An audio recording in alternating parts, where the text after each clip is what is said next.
Welcome to the morning show. I'm your host, Al. Happy New Year, everybody. Hope everybody enjoyed their New Year's Eve. Best wishes for the 2024 year and going forward. Today, I'm going to be doing a the show is going to be live today. As you can see, those of you who are here, good morning. I'm going to be covering the Gulfstream Park card today, the New Year's Day card. They have 10 races. I have not looked at this card at all, but I'm going to be doing it here on the show. I'll take some questions, question and Q&A, open forum. As I go through this card, I'm going to be addressing this card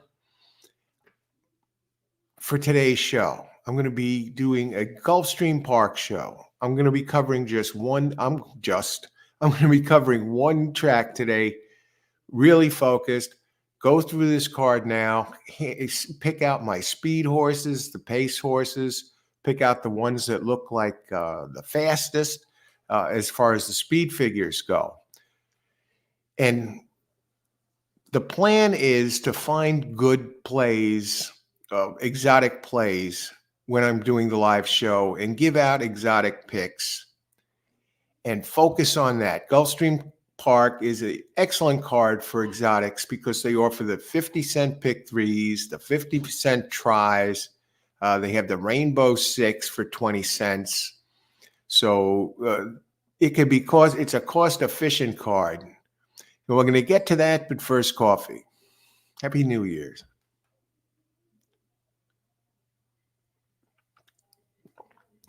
$8 coffee, original blend. On today's show, the live show, covering Gulfstream Park, that'll start sometime, maybe about 11:45 or so. What I'm going to be looking for are opportunities to cash in on those 50-cent pick threes and 50-cent trifectas. Those are going to be my main two goals going into the card. The question is, does the card allow for that? And that's what the handicapping here this morning is going to uncover. And I decided to do the handicapping here on this show this morning, the morning show, starting at 8:00, because let's face it, those of you who've watched, my live shows covering tracks before, I was oftentimes I start handicapping the night before or really early in the morning. Sometimes as early as 4:00 in the morning. There was one show where I went out there live and I handicapped a card. I talked about it anyway at 3:00, 3:30. I don't remember the exact time, and I realized that that doesn't fit a lot of players' schedule. Maybe the night before, they're busy doing something else. Maybe they're watching a movie. Maybe they're out. Maybe they just want to relax after a long day. They don't want to handicap the races. They say, I'll handicap it the next day, or I'll handicap it when I get to the track, or I sit down and the races start. Or in the morning, maybe they don't have time to handicap it. Maybe they don't have time to handicap in the morning. But if they do, and this works even if you're at the track, maybe if you take it race by race and you focus on a single card, and maybe you handicap a few races before you get to the track, so you know what's in front of you when post time opens. You have an idea of what exotic plays are there. So I'm doing it this way, a handicapping style that will set you up, especially if you start in the morning the next day. To address the card. So when the card comes up and they're ready to start, when the board's open and you can start wagering, you have an idea. You can work more so on structuring your tickets and make any adjustments that need be in your handicapping there. But you can put a lot of emphasis on your plays. Maybe you want to do a 50-cent pick three. Maybe you want to do a 1/2/3. If you find a clear winner and for 50 cents, it only costs $2. So we're going to take a look at that. We're going to get started here.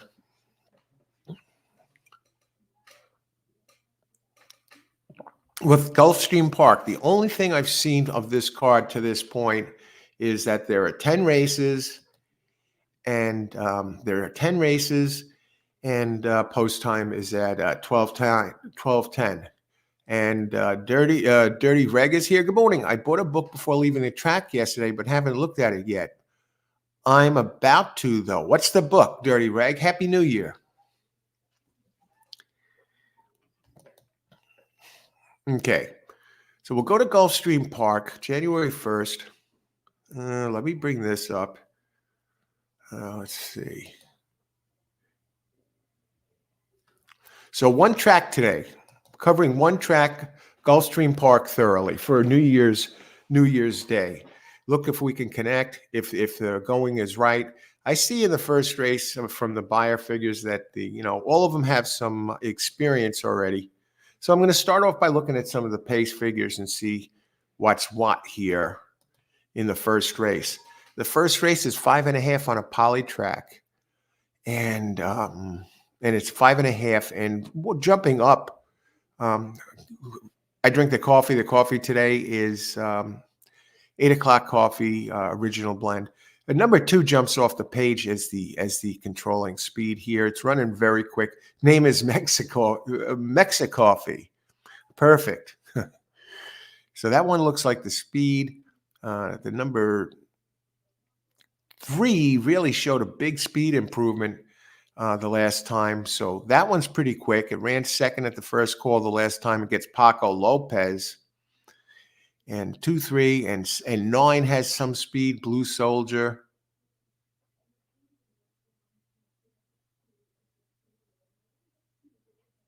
Yeah, I'm torn between the first 2. Who is going to be the quicker out of the gate? And I can safely say that 2 and 3 are the speeds, and I'd say they're the co-speeds.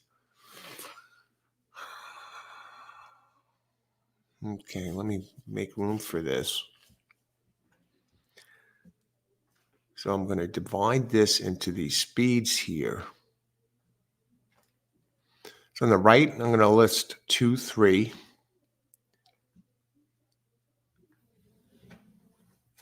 So, and I got a scratch pad here that I'm going to be taking notes with, and I'm going to show you that.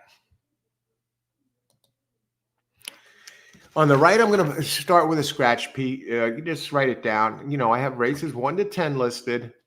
When I'm playing, I'll put my stuff down there, design my plays, try and make it simple. On the left, I'll probably put scratches after the scratches unfold. So 2, 3 are the controlling speeds in the first race. Now, on the other side, I'm going to go just the ones that are the fastest horses.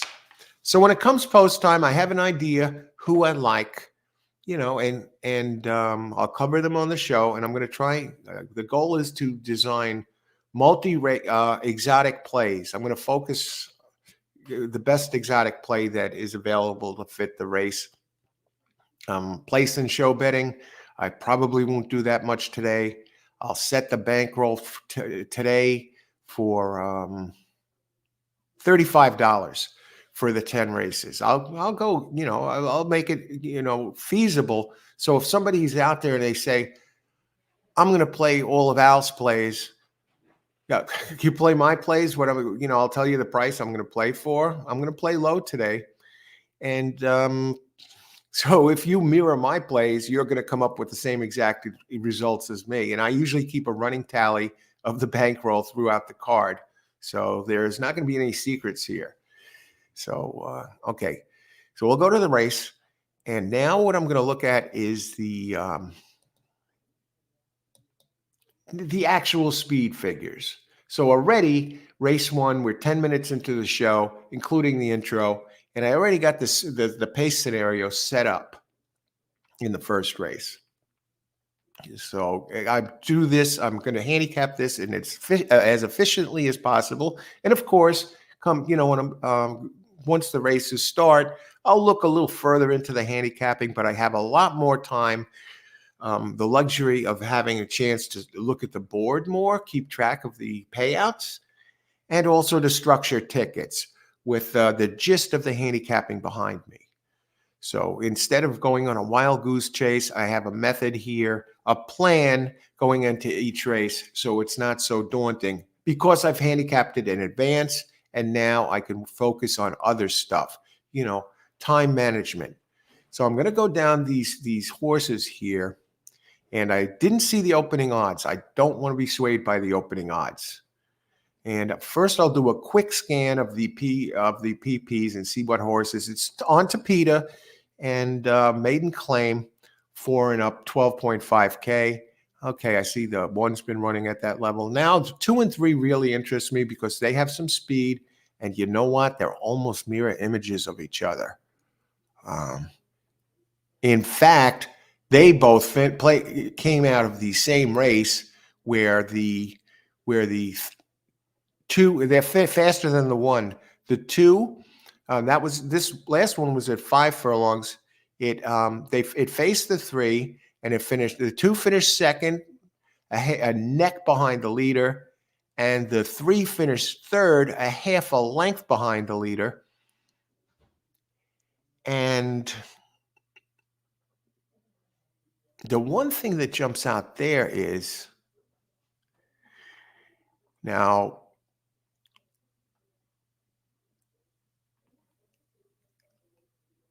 the 3 has run at 5.5 furlongs and performed well.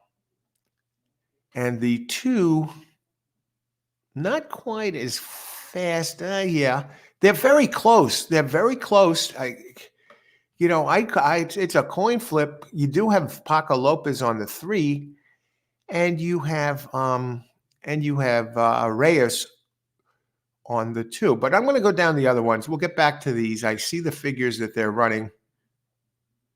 Are they going to not cancel each other out?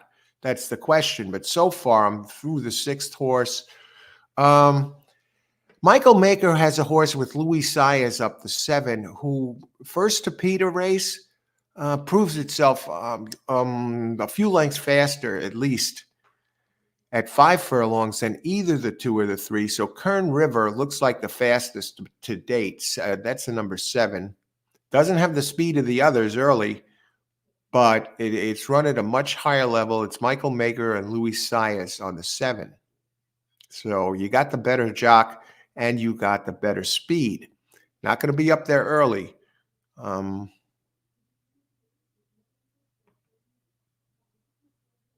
I can safely say this.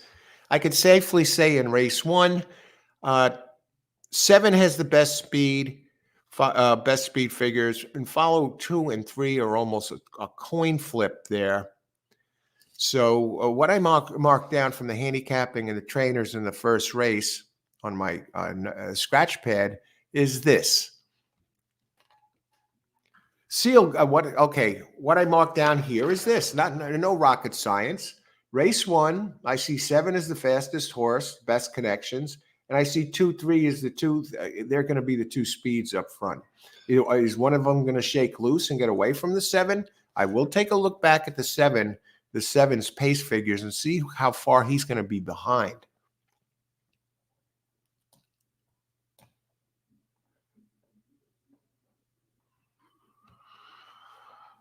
Kern River.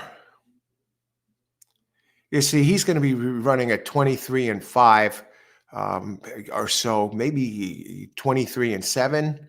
Going to have to close into it. One of these 2 speeds is going to have to fold up. If one really gets away, can the 7 make it up? Well, he's coming down from 25K, so I'm going to leave it at that. But it's something to be considered. And now we're going to look at the odds of these horses. So 15 minutes in, and I'm through the first race. Let's see. Yeah, very chalky. They have the 7 as the favorite at 9-5. They have the 2 Mexicoffee on the board at 7-2. And you have the Paco Lopez on the board at 5-2. So I believe the pick 3 is going to come out of there. Do you use the 7 as a single? Maybe people, a lot of people always play Paco Lopez. So I don't think we're going to get Kern River getting pounded to something like 4-5. But I think it's safe to say those are the winners going to come out of those two. Do you want to play something? Do you want to play use 2 as the key? Because it's the longest of the 3 and opens at 7-2, maybe key at first, second. I'm thinking there.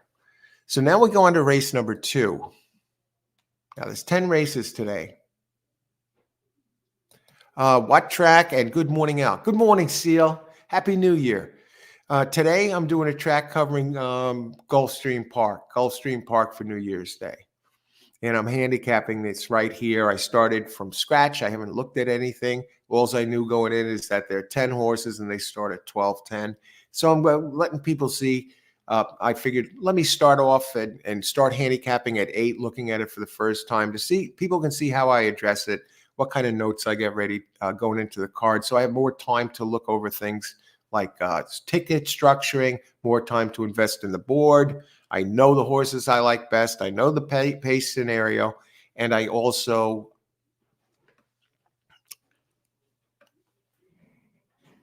I'll have time to work on other things. And also between post times, I will know, I'll have more chance to look at the handicapping, do a little bit more handicapping because by then I'll know the early scratch. I'll know the scratches. Sorry, thought he was asking me, Al, good morning to you, sir. Dirty Reg, what book did you buy? Dirty Reg bought a book when he was leaving the track. He was at Oaklawn yesterday. So now we go to race 2. Now, race 2 is, let's see, it's a claiming 31K. It's going to be on turf. And the weather's supposed to be great there today. So there's going to be turf racing. And so let's look at the pace scenario for race 2. It's a 1.16 on turf, a claiming race. Now Paco Lopez is on the other speed, is on an early speed type again here. Early speed isn't as important on turf because they tend to do the closing late. Number 9 looks like the speed, but it's running on Tapeta. But here's the thing: it runs its early speed at a mile or a 1.70, 1.16. Runs early quick on the Tapeta. Tapeta plays like the synthetic. I'll call it synthetic or all-weather track because some people might not be aware what Tapeta means. That's the surface name.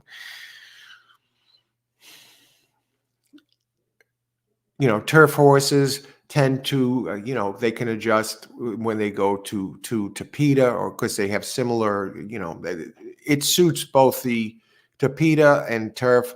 They suit the turf horses and also the Tapeta horses because they're somewhat similar in how they play. And the biggest adjustment really is a dirt horse going over to the all-weather track. And because it's almost like a dirt horse going over to turf, you see them, they're like, oh boy, it's like a wild card in the race. You don't know how it's going to adjust. And at Calming Sea, number 4, it's another one. It's another Tapeta horse. Number 8, another Tapeta horse. The 8, though, does still run fairly quick on turf. It's a tough call. I guess I'm now looking at ones that ran quick on turf at Gulfstream. And a brief look at these, I really don't see any. I've seen some that run at the Tapeta. The Prime Nova did. He ran on the turf at Louis Sayers on that one. It's hard to call the speed here.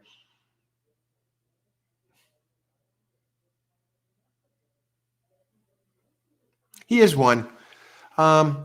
Kilkenny Bell with Lionel Reyes has shown some early speed and showed pretty good speed at this distance on turf, May 13th. So I'm going to keep an eye on 8 as possibly the controlling speed in here. And I'm going to list, Yeah, the 8 and 4.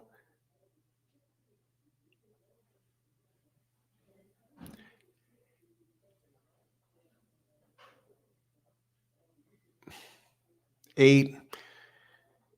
Maybe I don't want to spend too much on the pace.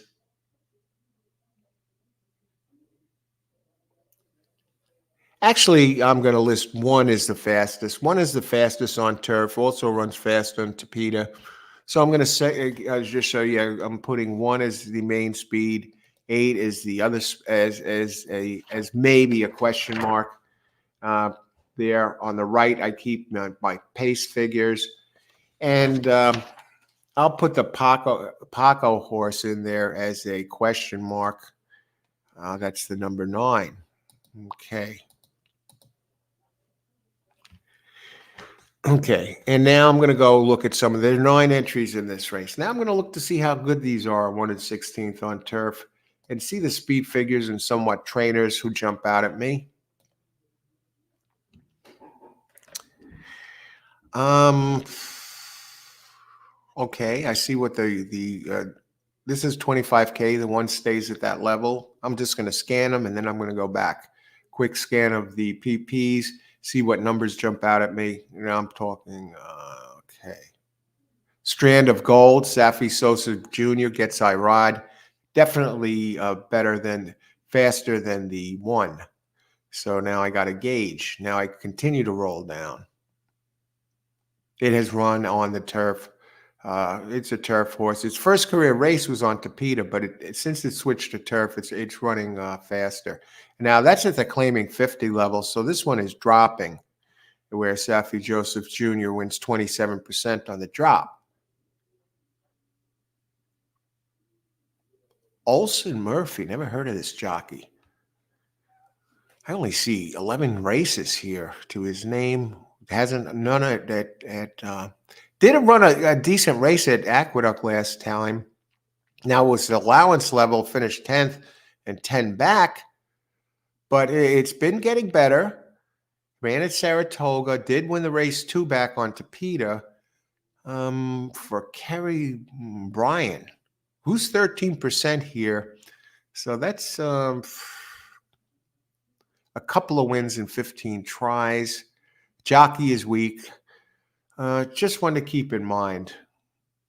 Maybe because the turf race was pretty good. It finished 10th in the allowance race, 10 back, but it was against much tougher company. And if it runs that type of race today, it's a player. Yeah, it's a player. Newton Star. Don't really like that. It's not in good form right now. Robert Falcone Jr. has a consistent one. It's been coming in from Aqueduct, comes from the claiming level. So this one is one to definitely consider. Let's see, 3 more to look at. 7, too slow. 8 has a good race here in turf back in May. Now, this is at the claiming level, so this one's moving up a tiny bit, claiming 20. It does have a turf race snuck in there in May at Gulfstream Park, where it won by 3.5 at this distance. So that one's kind of a player. We're a little spread out. And this trainer, 14%, Lionel Reyes. Okay, and this is the 8, and this is the one that I think is the second fastest early here. Showed pretty good speed at Gulf in that race. And the 9, the Paco horse, no, it hasn't raced as fast on turf. So what I'm going to do here is the one that has run consistent, good figures, and not a lock, but I do give the 2 the edge here with Irod because it has consistently run the most fast numbers, and it's going second off the layoff today. And Safi Joseph Jr. is 17%. And it's a long layoff, so that's something to consider. I'll put the 2 as my main choice with a question mark with LO next to it for the layoff on my notes. I think the 3, based on its last race at Aqueduct, got stuck running wide. The race was faster than it looks because it covered a lot of ground. I'm going to fit that in there somewhere. Maybe the third choice. The Falcone entry gets Luis Saez, and it hasn't run. It did run at Gulfstream once at the maiden special weight level side drop. So I think I'm gonna go with this one second.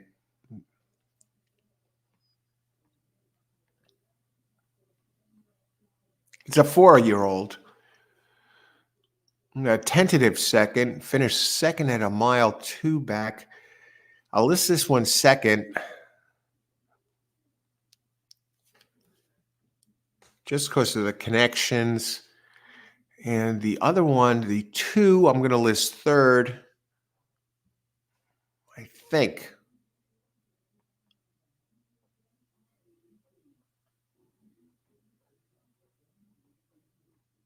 Yeah. The 2 third. And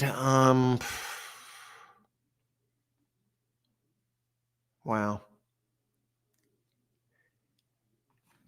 And the 2-8 co-favorites for third, because I see that the one time that this 8 ran on against Lionel Reyes, I think maybe 2-8 is co-choices for third. The one, it's been running on Tapeta, but the one race in May at Gulfstream on turf was fast, and it did win by 3.5 lengths. For Monica Magui, gets Lionel Reyes, Magui, 8%. When it's number jump way forward on turf. So I'm almost tempted at a 2-8. Who do I pick between those two? You know, if the 8 runs the race that it ran in May here today, it's moving up a little bit. Let me see what the 2 is doing in class. In turf, they say class is king. This one, the 2 is dropping. So I'm going to put 2-8. It has more turf. No, 2 is the one that I like best. Okay, hang on. The 3. The 3 is dropping from the allowance level. What about the 6? This is a tough one. I think I'd key one of these horses and work off of that. The Falcone, the 2. I'm going to list the 3, and then the 3-8 is co-choices here. The big drop. How is this horse dropping? Catherine, when she drops, claim is down in class 10%, 13%. Out of Constitution, it's a coin flip between these two. So you see my notes here. Let's see what's going on. We got 2 of the 5 done.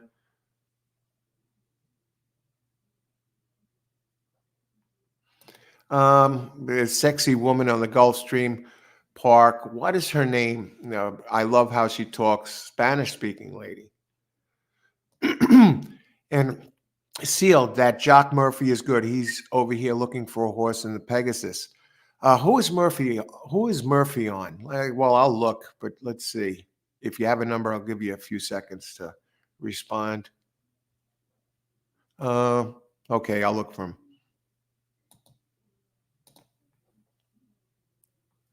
Olson Murphy. All right. So now I'm going to look at the odds. I see him, Murphy. I'm only showing 11 starts for him. He's won 2 of them, 18%. I don't know why he doesn't have more. Is he coming back after being away for a while? And now I'm going to look at the odds of these. Good morning. Good morning, Rich. Happy New Year. What track are you handicapping? I'm covering the whole. I've just been through the first 2 races because I'm going to be doing on the live show today. I'm going to be doing Gulfstream Park. So right now I'm through 2, and so I got it written down here. I'm going to look now to see the odds of these horses. Now, remember, I said I like 2 best. Race 2, 7-5. All right. And the next one I like best is the 6, 4-1, second choice. And then I'm torn between the 3 and the 8. Now, listen to this. The 3 and the 8 are both 15-1. That's where our value comes in, because they're all much better on turf than the others in here. Example, Calming C, number 4, 6-1. Number 7 is 9-2. Jose Ortiz, I didn't like it at all. And number 9 is 8-1. So I see 2 live ones in here that actually have a chance to win the race.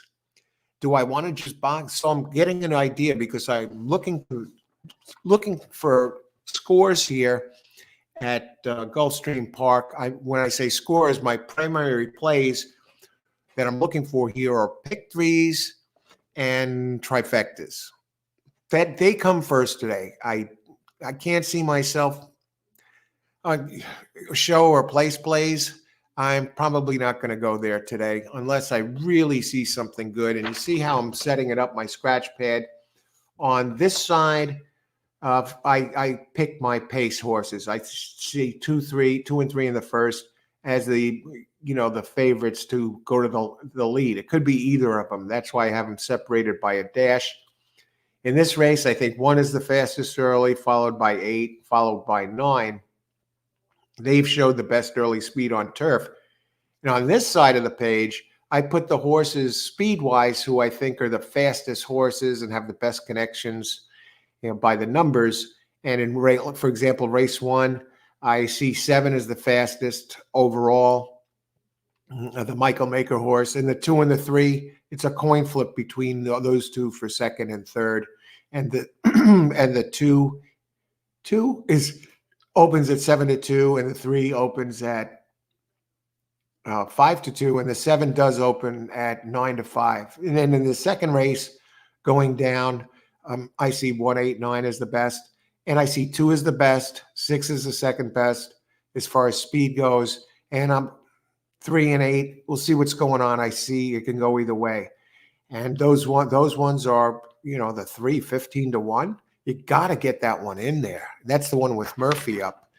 Okay, now we're going to go to the next race. Aaron, also Murphy, one of the best Euros at best ever. Okay, that explains it, right? Overseas. Thanks, Aaron. Happy New Year. Good morning. Claudia Sapadora, the Hippica TV girl. Okay, great. Thanks for the heads up there. So now we'll move on to race 3. So I'm 33 minutes into the show. I got 1/5 of the card covered already. So when I come into the races, when I kick it up, when there's about 20 minutes to post and the board's open, now I can start working on ticket structuring. And also I'll know a little bit more about the races because by then they'll have announced the scratches and changes. So I'll have more time for ticket structuring because I'm doing this in advance and you're seeing how long it takes me. So I realize not everybody gets up at 4 in the morning to handicap. I realize most of you, if you do handicap in advance, you get started earlier. And I'm showing you here that you can do it in a timely manner if you address the handicapping with a plan. You don't want to be shooting all over the place and take it light the first time too. Cover it, but you don't have to cover it like a complete blanket because after the scratches, things might change. Once the board opens, things might change. You might see that you don't have value with your plays. You don't have value with your plays, and you still have time to really look at it again. The 20 minutes is an eternity if you do the work in advance. And I'm showing, and what the play and goal here is not only to help give you a leg up on the card going in, but show you how I break it down this way that it doesn't have to be a daunting task if you know what to look for first, second, third, and work off of that. So we're going to go to race 3. There's 8 entries in here, and this one is on the dirt. They're already listing the conditions as fast and the turf is firm for today. They're not expecting rain, so they have a nice card here. Race 3 is on a fast track, 5.5 furlongs. So I'm going to do the same thing again. I'm going to take a look. I'm going to address pace first. You know what they say, pace makes the race. And this is 5.5, so we have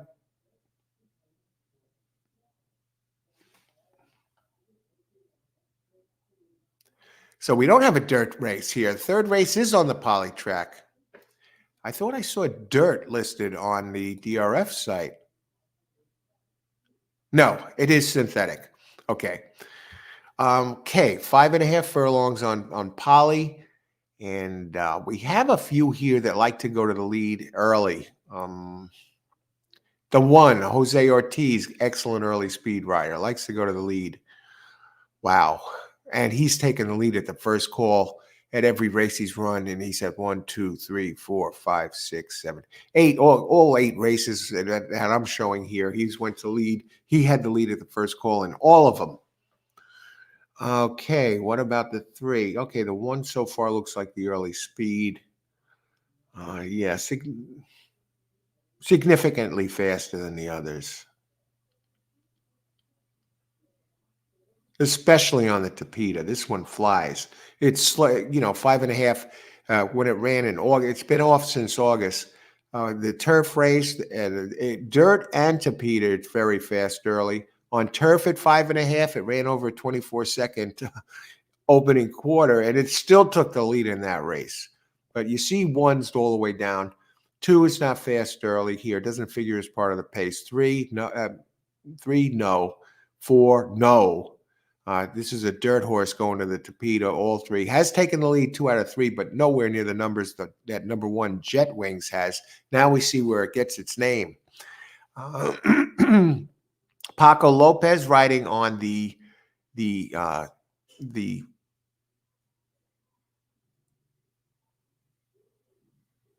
I'm just looking at this Warlord. Why does he? Yeah, Warlord. No. Paco on the 6 has early speed, but no, he's not going to get the lead. The 7 and 8. No. I'm just going to list 1 as the speed. I think this is going to, hurt the others that like to go to the front. And so I'll list 1 as the main speed with a asterisk next to it, because it's clearly the early speed, and the rail should get a giant jump. And the next thing I'm going to do once I get past the pace here, I'm going to go over and look at the numbers. And I'm going to list the ones that like to go to the lead and probably are going to get frustrated in this race. Early speed types that are going to get frustrated. I see the Golden Skull. 4 is going to get frustrated. Who's the other one? Especially. But let's look at the other ones that like to go to the lead. 5 likes to go. I'll list that as the secondary speed, and I'll know in advance in this race that the 4, for example, is not going to like it. The Paco horse is probably actually I'm going to list Paco horse is a strange one. He might actually. I'm going to put. I'm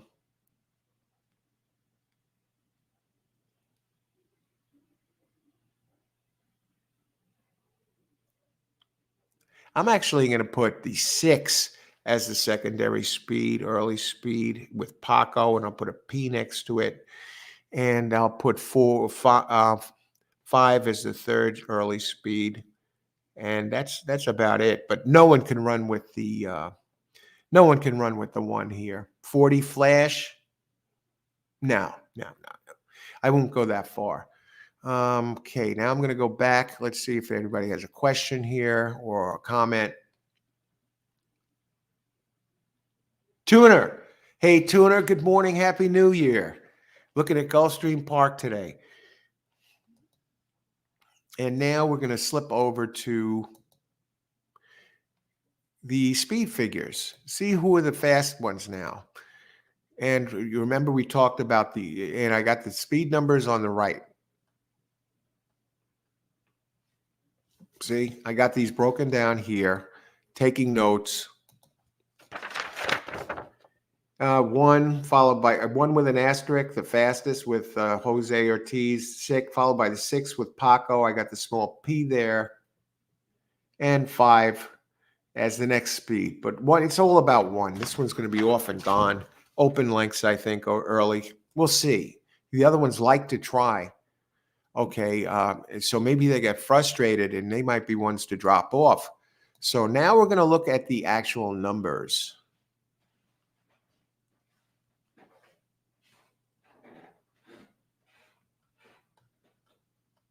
Okay. I was looking at race 1 there, and I was like, what's going on here? Jose Ortiz with Aubrey Maroff. She's 17%. Yeah, okay. I see the numbers it's putting up. This is an 8K race, so this one is dropping down to from 12.5.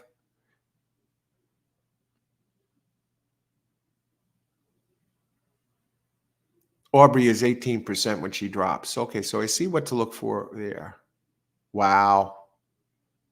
Now, if there is a speed duel,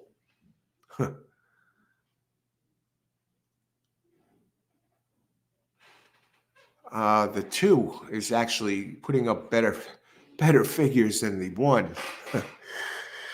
Okay, although they're at Woodbine. Now, does this one take to the track? Always in the money, at least in the last 5, but finished second 3 out of 5, last 5, has a first place finish at today's distance, and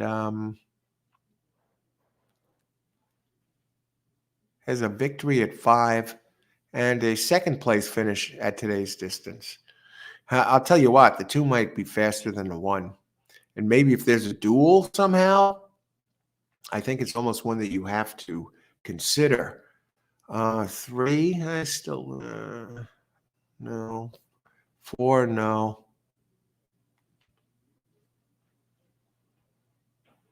5 is a player.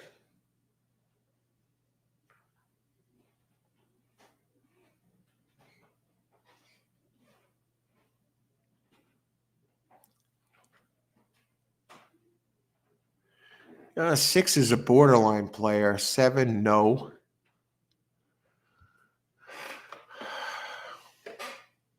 8, very consistent at the distance. It came in 5th last race, running 2 wides, running at the level. This is a contentious race.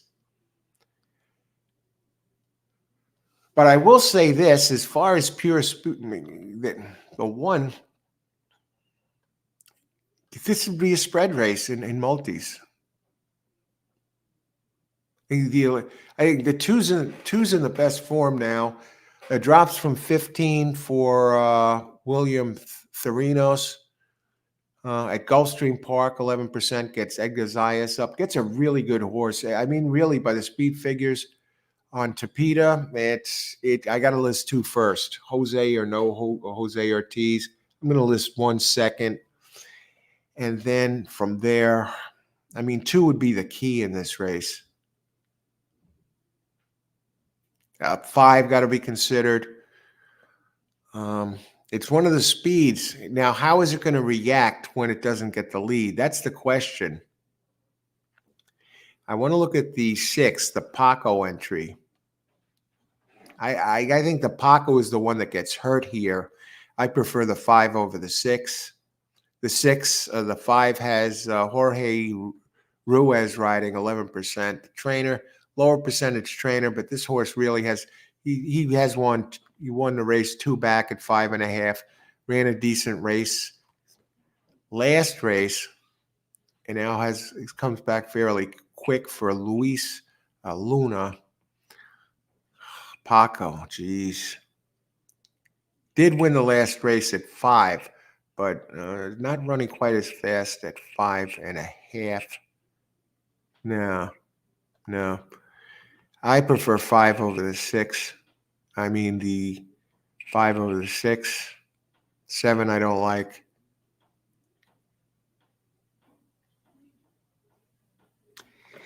5, 840 Flash. He runs wide a lot.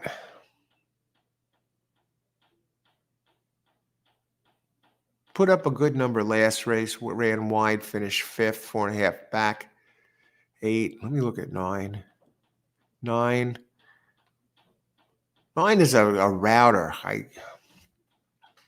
Doesn't run. It has some nice numbers at routes, but it likes it longer. No, that's the next race. I was going to say, why is this one in that race?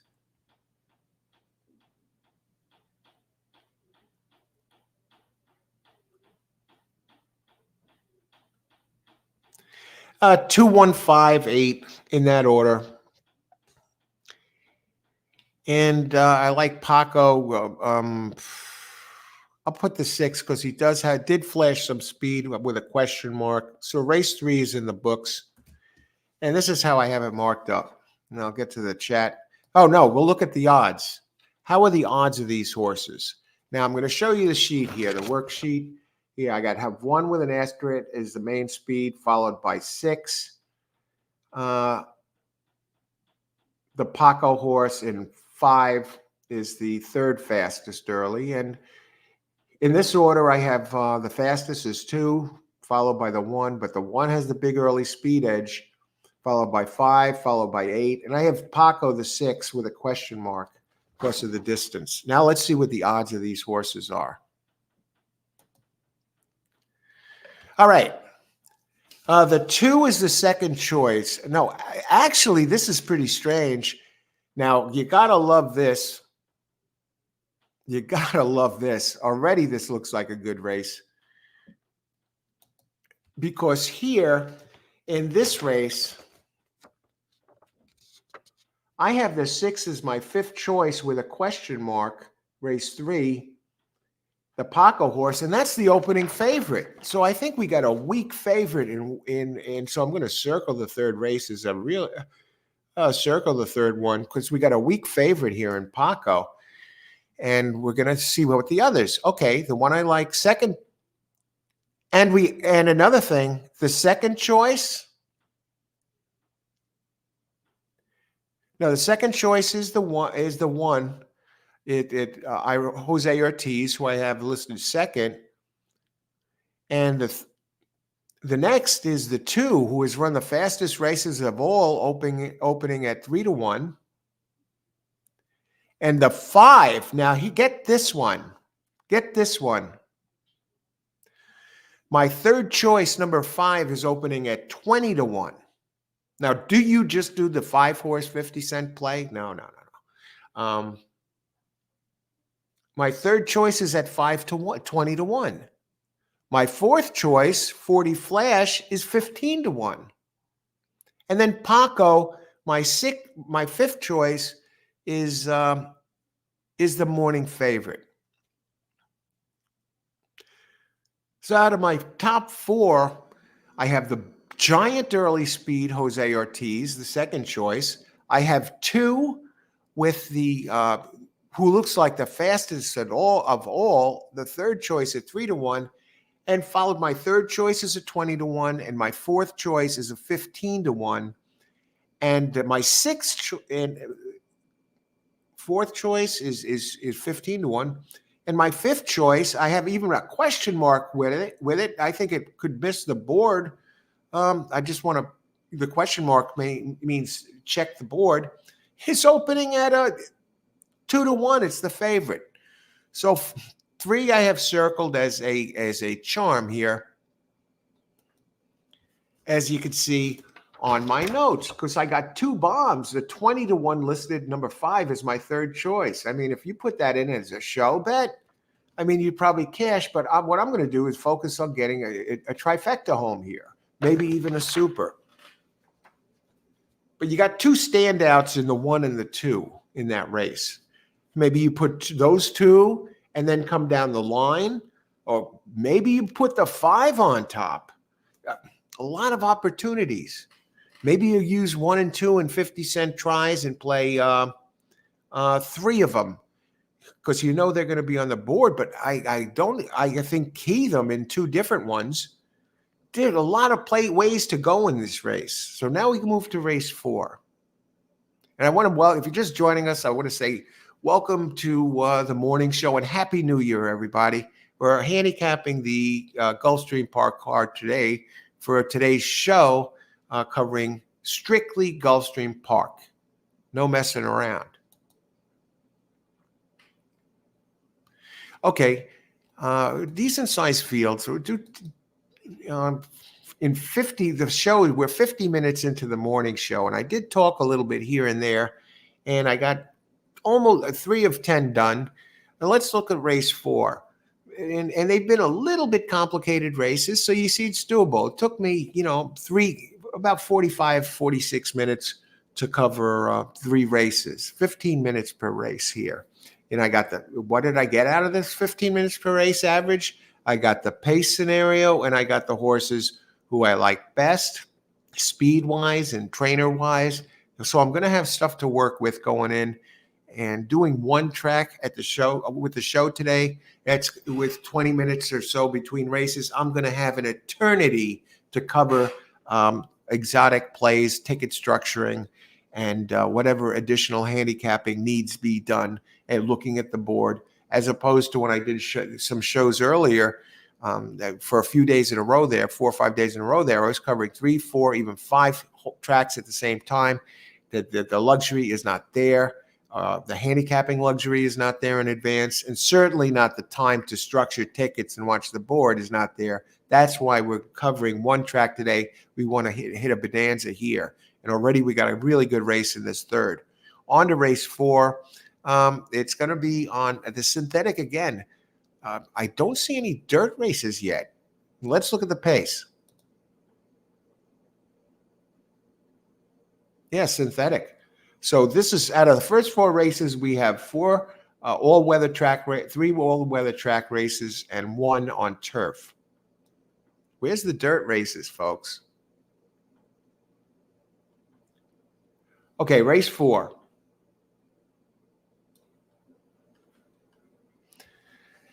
A mile and 70. We have a few. Pace isn't quite as mile and 70. I think who's getting the jump here?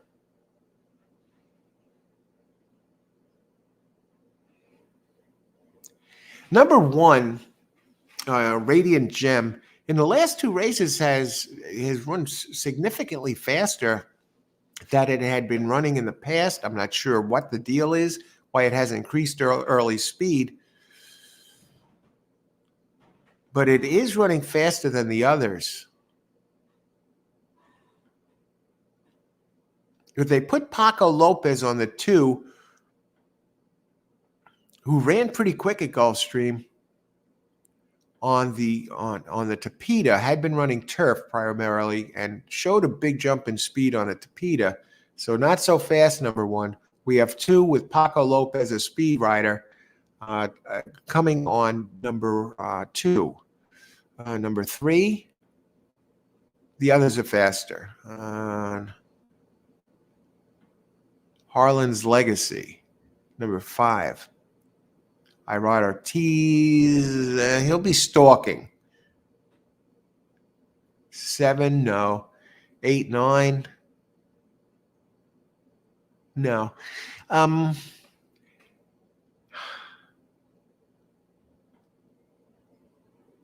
got to keep an eye on this one. Just based on number 2's last race, it ran like a 23 and a quarter.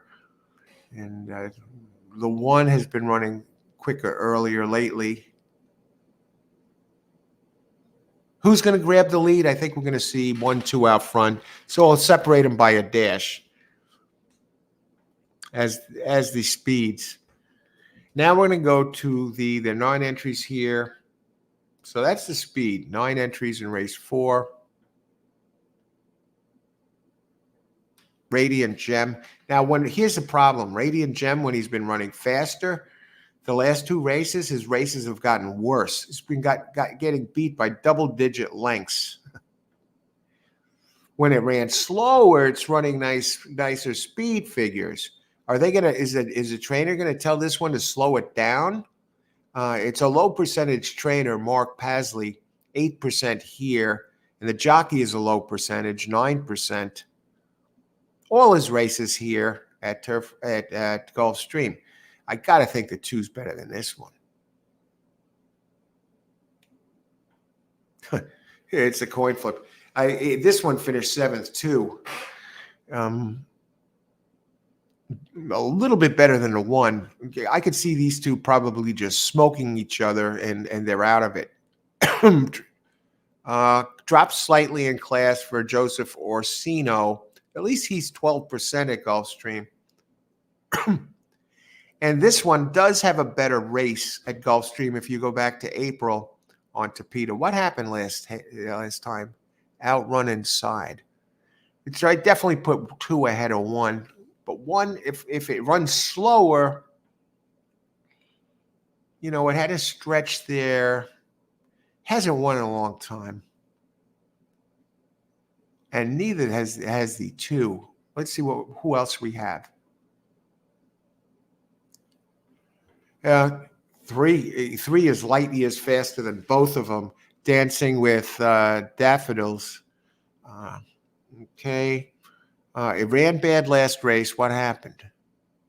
Track the 6th path, never menaced. What happened? It took a really bad turn. Can we forgive it? Trainers 4% at Gulfstream out of, the last race was a real clunker. But before that, it would smoke these based on, compared to the speed figures. So I'll keep an eye on number 3. Who else we got here? Cami Runner. Really nothing to go by. Its race on dirt was not good. 10% trainer. Raced outside of the United States. Comes in light, 114 pounds. I'm not thrilled with this. Herbert Miller, based on the current form, is a must-use in here, number 5. Not quite as fast as the 3, but what happened with the 3 last race? But this one blows away the others. Herbert Miller, 11% here, 25% with decent jockey Vasquez. They're 25% together. Vasquez, 14%. So 5, followed by 3.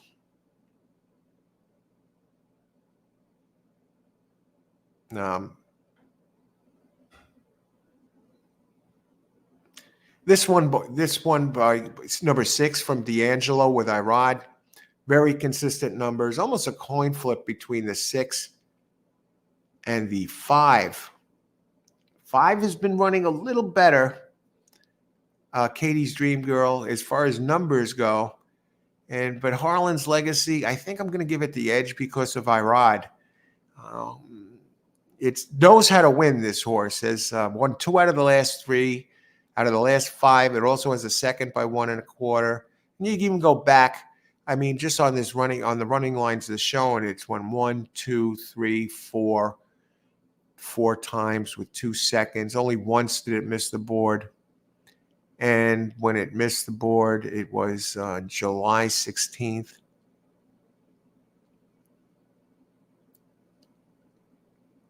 It's coming down slightly in class. Yeah. So far, 6 looks best. It's not easy, though. Louis Saez is one that's run very fast. The most fastest decent race. I think 6 and 7 I would put as co-favorites against Louis Saez. Number 9 ran a very big one. This is a tight race, folks. All I know is I could get rid the 9 money factor for Cantonese, 7% trainer. I'm not going to go overly nuts with this, but if it repeats the last race, it wins. It did run wide, though, and before that, it hadn't run in a while. So with that in mind, I'm going to...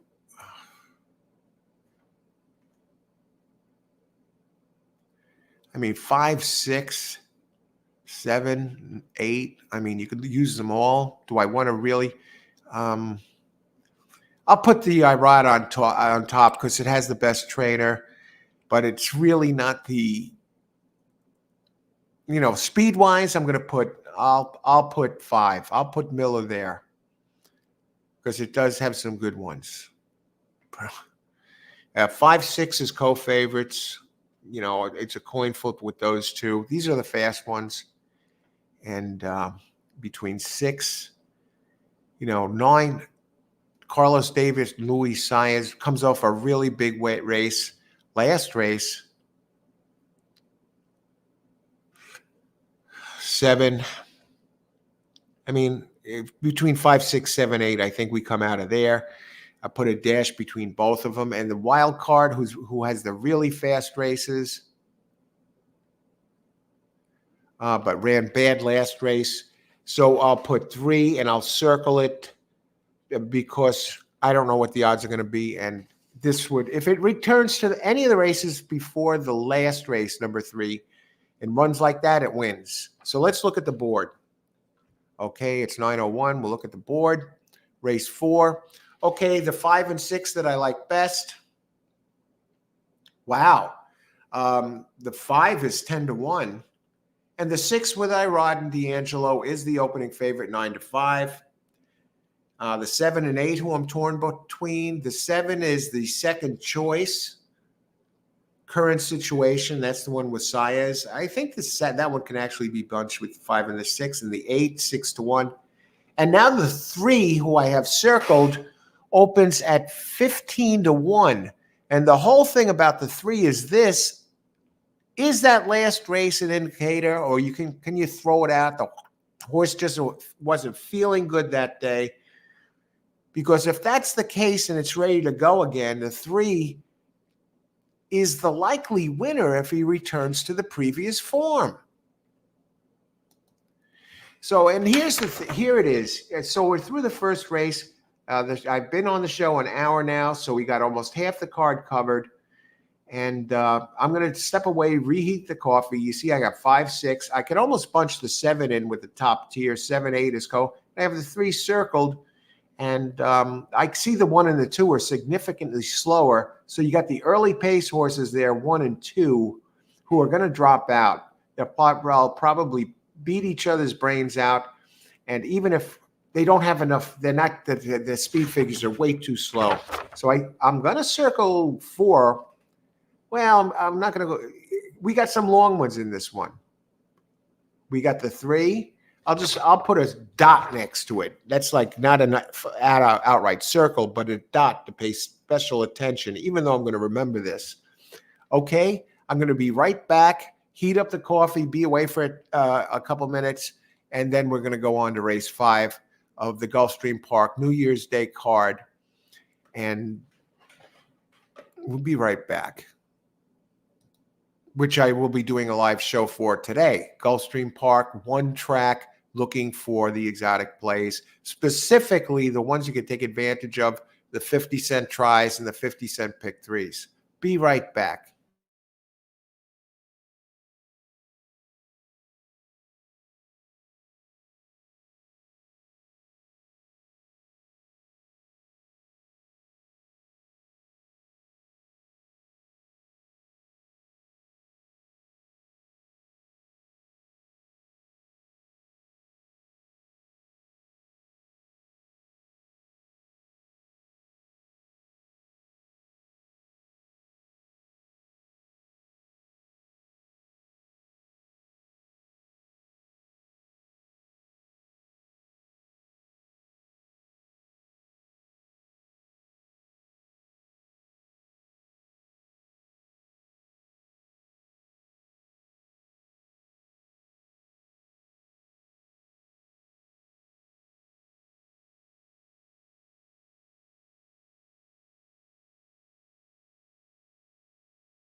Okay, we're back. If you're just joining us, welcome to the morning show. I'm your host, Al. We're covering today in this edition of the morning show, handicapping the entire Gulfstream card, first time through.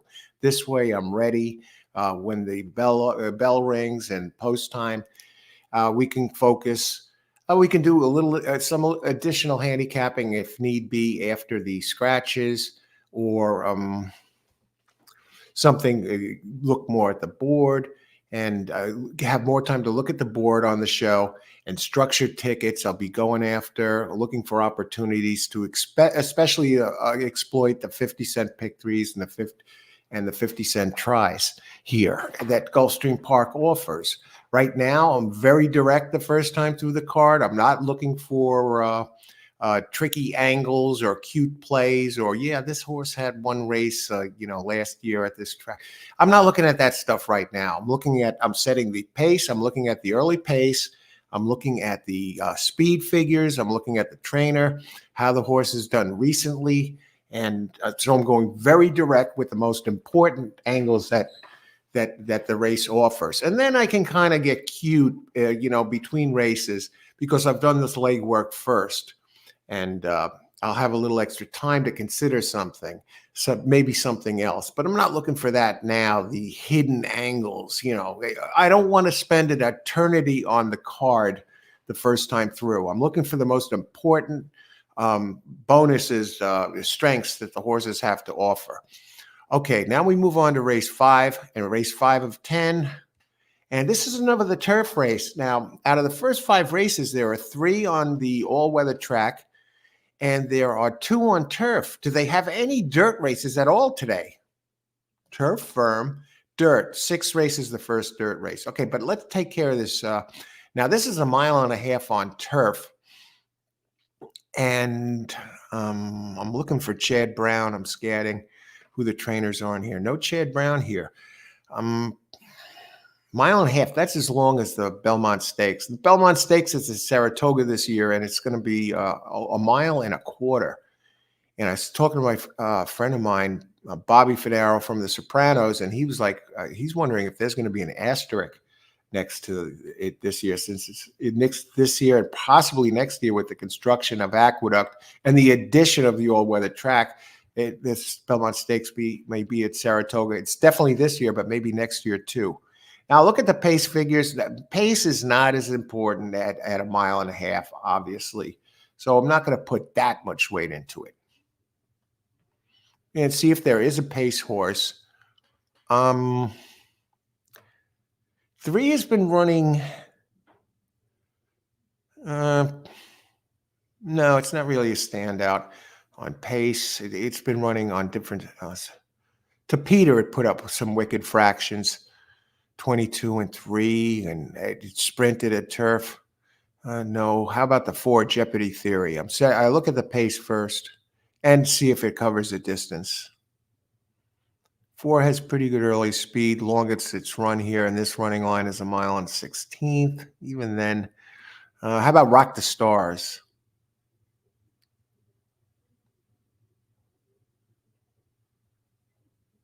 Rock the Stars doesn't like to go to the lead. I don't see any of these that are King's Secret.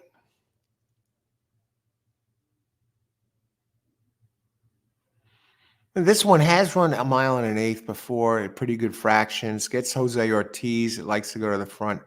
The 7 and last 3 races, it was near the front on the first call.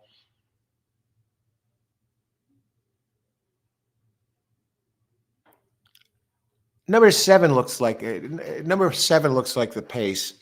So I'm not. This 7 looks like the pace. If anyone's going to go, I can't really for the second position splitting hairs, but I could see the 7 being out front with Jose Ortiz, and that horse is from Great Britain. And what I do notice is at least it's run longer.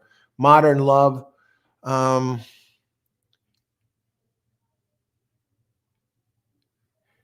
Making a turf start, but it did run the mile, and it's not going to be part of the pace, but it did run the 1.5 miles. It gets Irad Ortiz. So right away, the 2 horses that are standing out, the Ortiz brothers, 7 and 9, 7 with the speed. and the 9 and the mile and an eighth and the 9 with Irad Ortiz at the only one that I show that has run the mile and a half. And it's no surprise, and they put Irad on top. Okay, so let's look at the numbers, see how these do. And I can look further back and see if it fit. One has been running a mile and an eighth, okay, compared to the others.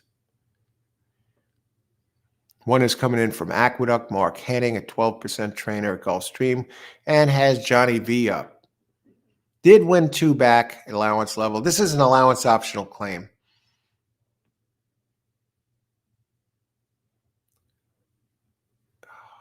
Oh, boy. Monmouth. So far, the first 3 look fairly even. This one ran a quick one at a mile. Very fast race at a mile at Gulfstream Park on the turf. Did run on the Gulf. 3 looks halfway decent. Okay. But first 3 are really a virtual coin flip. I'm looking for a standout. Okay, here we go. So far, 4 is faster than the others. Michael Maker and Luis Saez. So this is the benchmark here so far. So far, 4 looks like the fastest to date, running very fast races. Nothing to show. It's been running in the NYRA circuit. All Aqueduct, Belmont, Saratoga, nowhere else. So Michael Maker's bringing this one in for this. Longest it's run is a mile 16th that I show. Here's one that's been running very fast at Indy. It has a couple of races that, oh yeah. I mean, if you go back to the 5 races, it's a second place machine, 4 seconds, and a first. In very good form right now. It's actually faster than the 5, but now you go to the connections. This one has Tyler Gaffleone up for Joseph Racino. It's coming from a smaller circuit, though, Indy. It did run at Keeneland once, didn't do that well.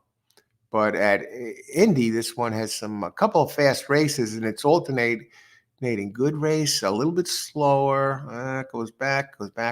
I could see this one running well today. It ran its last race, finished second for Orsino at allowance optional claim 25 here on the synthetic. But 7 looks like 4 looks like the one to beat, but the 5 has put up better numbers than the others. The 1, 2, 3.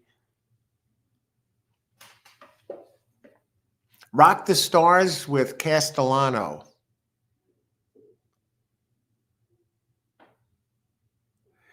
A lot of racing at Tampa. 3 nice races that fit this race. 4 nice races in a row. Very nice races. 2/3 and a first. Trainer change to Samantha Dobles. 7% at Gulfstream. Never with the thing with this is the 4 and the 5 are faster than this one on turf. But if this was run on Tapeta, I would consider it. And it's going shorter than it normally would. Okay. Yeah, 4 and 5 so far are the benchmarks. This one, if it were Tapeta, it would be a player. On turf, it's slower. 7, King's Secret, Brendan Walsh. No, I know Jose Ortiz is up, and it's the speed, but the 7 is significantly faster, even the 6. 8, no. 2 races on dirt, no. And Modern Love with Irad Ortiz, he's significantly slower. So what I'll do is this. I actually see the first 2 here. I'll put 7 followed by 6. And I will take an extra look at the 5.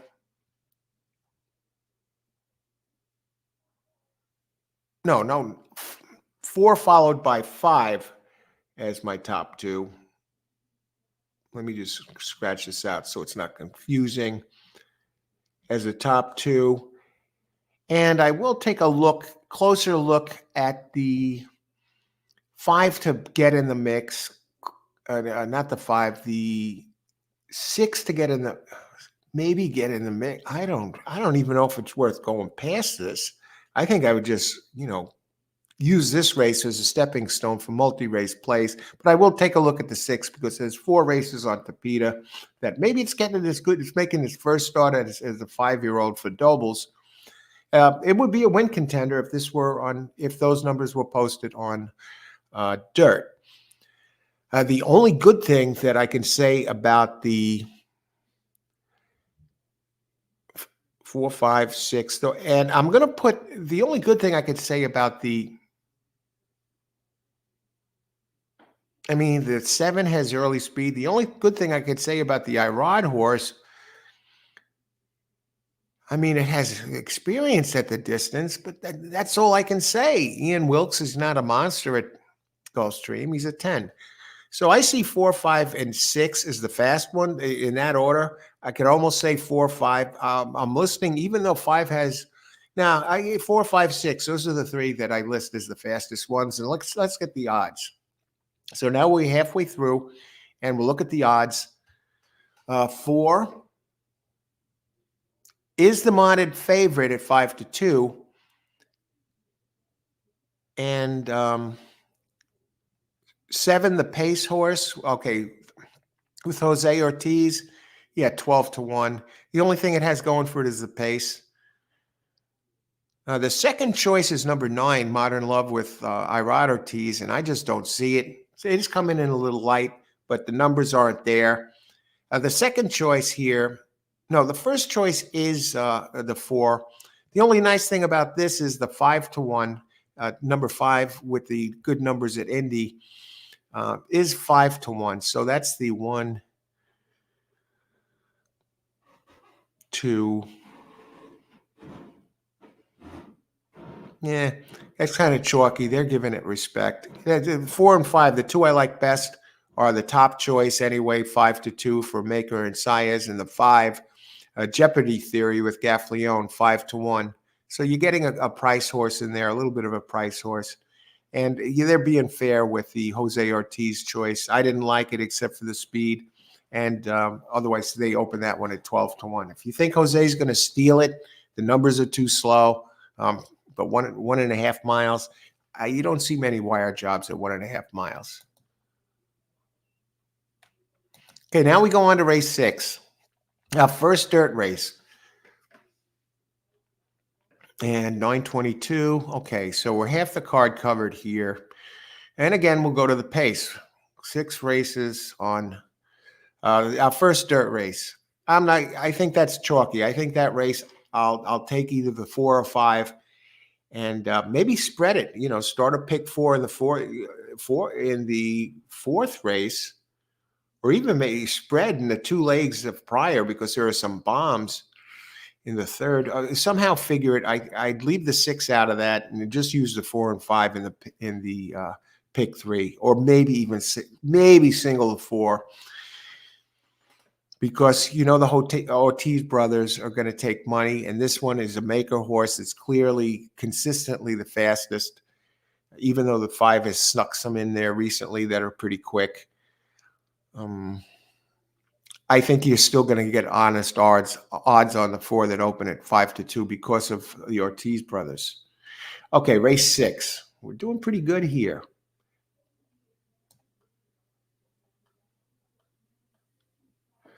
We do have a first-time starter. 1 16th on dirt.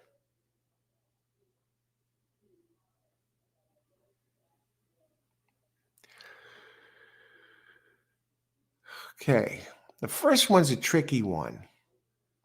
This one's a tricky one. Goes to the front all the time, but it went to the front on the last 4. The last 2 were Tapeta races. The question is, can he stretch out? 2, it's another stretch out. I don't figure, it's running 24 and change. 1 looks faster early than the 2 on dirt. 3, we don't know. First time starter. 4. No, it's not going to be part of the speed. Jose Ortiz up. 5. No, it's not going to be part of the speed. I'm just looking for speed here. Johnny V on resilience. This one at least has been tested at a mile, and this is a mile and 16th, and even its last race is a mile and 16th. It looks faster than the others. 6 is the speed here in race 6 with John Velasquez. Any others in there? 1 likes to go to the lead and has shown some speed at shorter distances, but at mile and a 16th, it's probably going to be running a little slower. I'm going to put 6 as the main speed, and I'm going to put a dash next to the 1 because maybe they're going to try and send it. Because if 4 sends it, if 1 sends it, when it ran 7, 5, or 5.5 or 7 furlongs, it will grab the lead. And this one, the number 1 has grabbed the lead 4 straight times at the first call. And even when it didn't grab the lead at 5, it was running faster than the 7. But I think when it runs the longer distance, it'll probably try and keep up. So I see the speed up front is 6, followed by 1. This is a mile and 16th, race 6. Okay, now we'll look at the numbers, see how we stack up. How is this one? Okay, this is a maiden special weight. It's moving up in class. No, it's not moving up. The last race was a maiden optional claim. Okay. Maiden special weight, 3-year-olds, limited to 3-year-olds.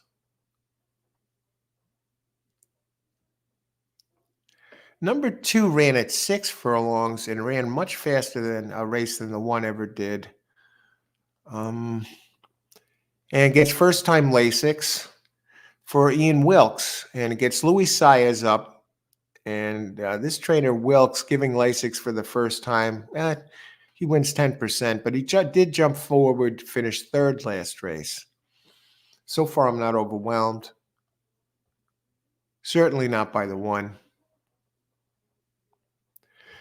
3 is a first-time starter for Vinny and Leo. Let me look at something here. How's this? For Samantha Dobles, gets Castellano up. Dobles, first time out. We really don't show Dobles. Doesn't have any track record, first time out, 3-year-olds. Good magic.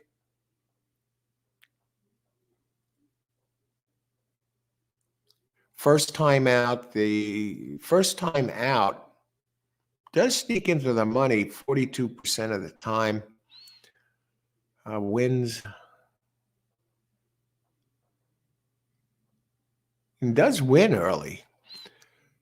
First time out, 14%. 19%. I'm going to list 3 last with a question mark next to it. And just see how if that 3 takes money. Castellano on dirt is 15%. I'm looking for some number. I don't know. 3 is the first time for 3 first FTS. I'll list it last, see what's going on there. Okay, we go to 4. No. Todd Pletcher, I get it. Didn't put up numbers that can match the 2. Liam's Journey goes for Maker with Paco. I think this is shaping up to be a stepping stone in the multis. It's all its races on turf. Maker going, this one gets Lasix for the first time. The name is Liam's Journey and Liam's Map. A very good trainer, Sire.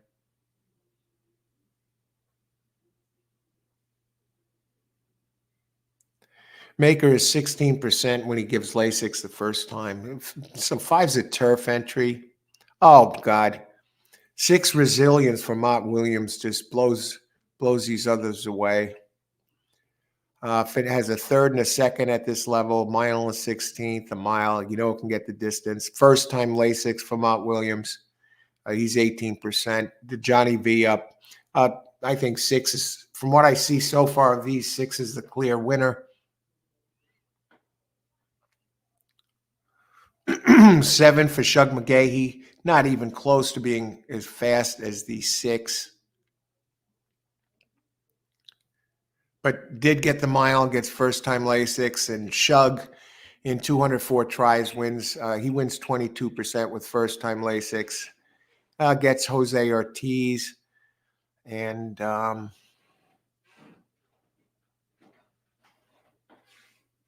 18% Shug and Ortiz. Jose Ortiz at Gulfstream is 15% jockey, 18% overall. So he wins here, but not at the clip that he does at, say, Naira or Saratoga. Brandon Walsh. Now, this is the second fastest horse in here. I think it's safe to say that, I think it's safe to say here that at 6 is probably going to go off at less than even money. Who do you like underneath if you're going to play games and try and get something done? Brendan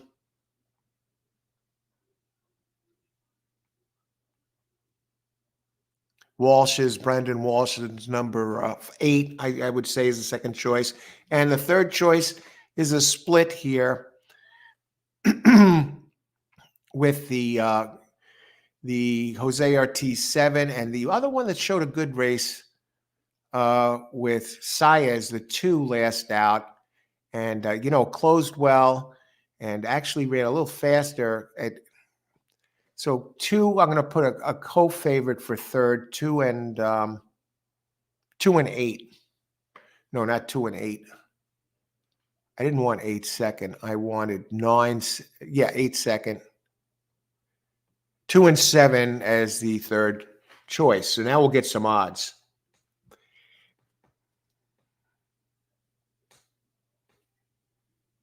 Okay, but I think it's safe to say 6. There's your single. And let's see.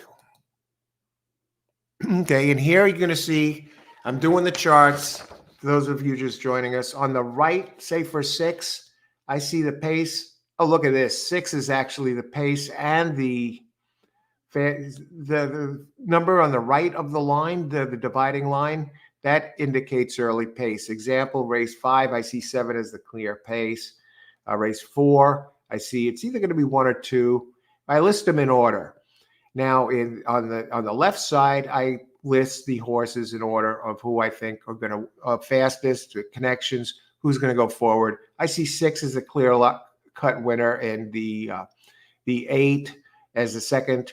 And I'm torn between the 2 and 7 as the third fastest. The 2 put up a good number, but it was at a sprint. And the 7, it's the other one. And the 3, I have a question mark next to it, and I have FST next to it. It's a question mark on top of it. That's the first-time starter. So let's see how these odds shake out. But I'm comfortable saying 6 is a single in this race. So let's take a look at the opening odds. 6 is 9 to 5. That is the favorite. Here's where it gets a little interesting. The 8 of the Brendan Walsh and Gaffleone, who I see is the next fastest, opens at 7 to 2.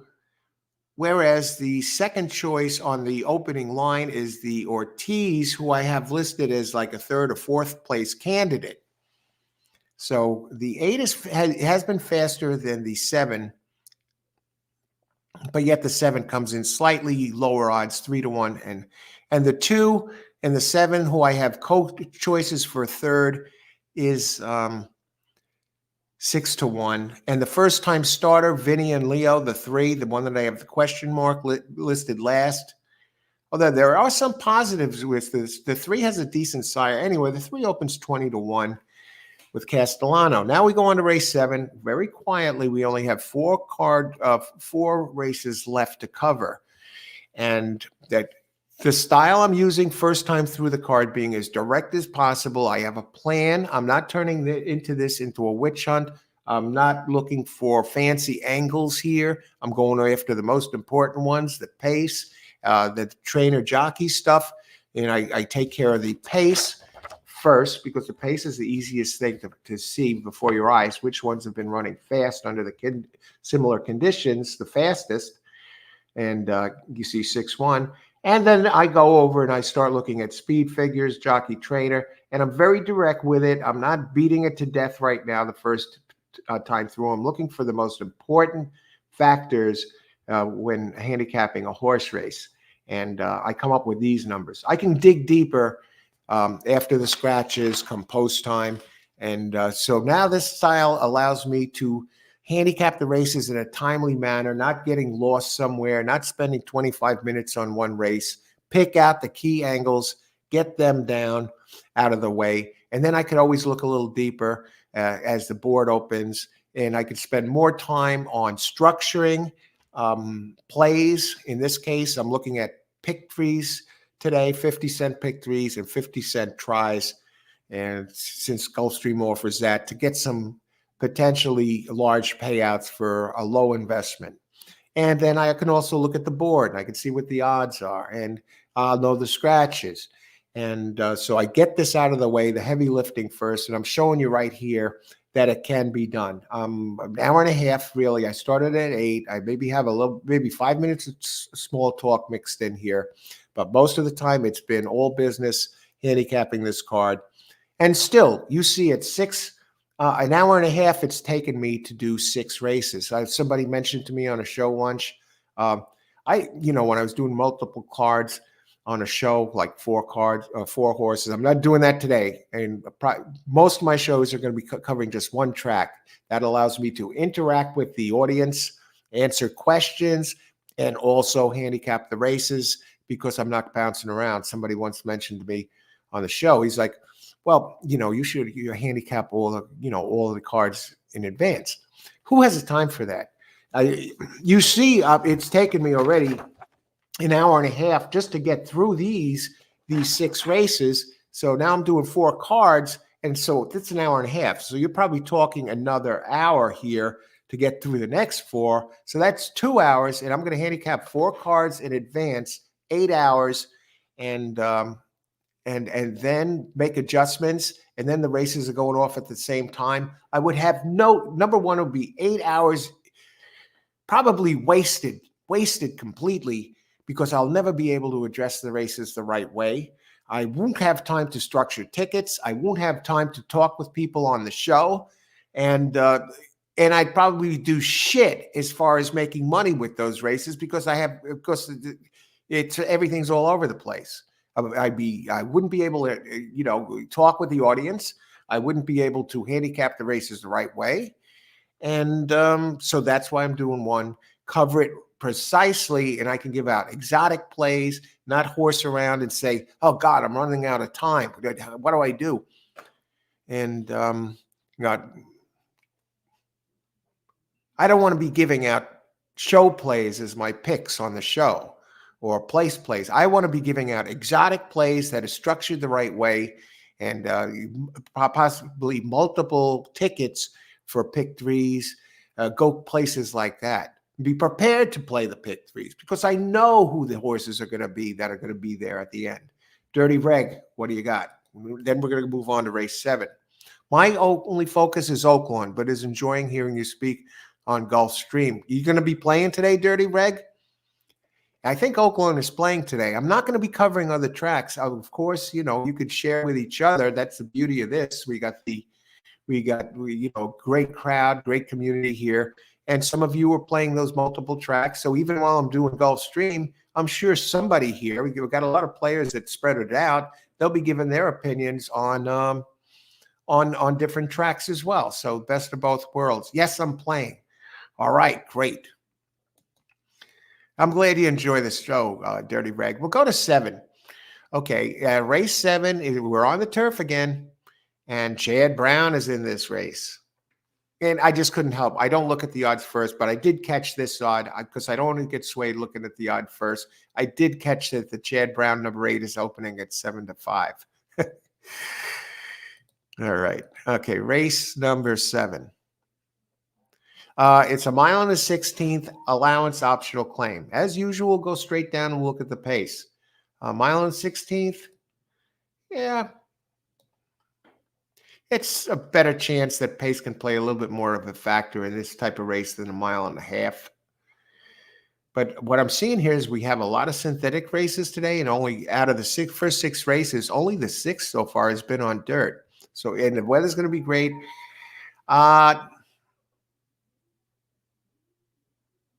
Number 2 has a little pace.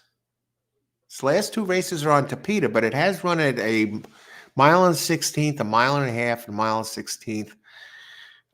It's running Stakes Company 2. It does have some. It seems to have a different running style on. Ran a little quicker on little better early speed in its last race here. It was on a good turf track. You don't know if the moisture had something to do with it, but 2 California Frolic. The 7 is from France, Jose Ruiz. This one's been sprinting. Ran it into the stakes in a mile and 16th. And I want to go back to the 2 mile and 16th on February 4th. No, I'm just seeing if any ran in the same races.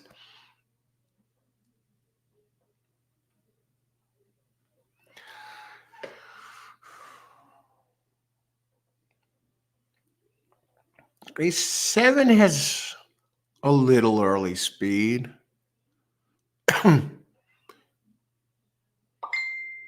Yeah, I'm torn between 2 and.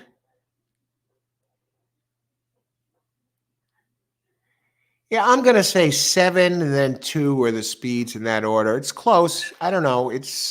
I'll put 7 and then 2 as the speeds. 7 followed by 2. It's close, but they look like the standouts as far as the ones that it ran early. Wait a second. Logico. The last time Logico ran on turf, it had been running on dirt and synthetic. I got to think that 4 is actually 4 followed by 7. Now 1, 2, 3, 4. That ran pretty quick. 4 followed by 7 followed by 2. Just based on its small sample size, one race at a mile on turf, the only turf race, it was the early speed. It had the lead at the first call by 1 and ran a 23 and 4. So, okay, so now we're going to go look at the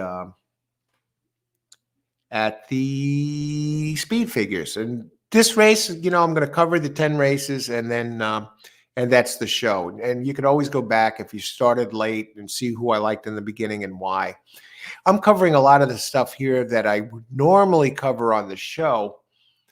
So I'll give you the brief reasons why, and I'll have reasons why. I'll give you the top 3 picks that I like, the ones that I like best, and I'll give you why I like it, and go from there.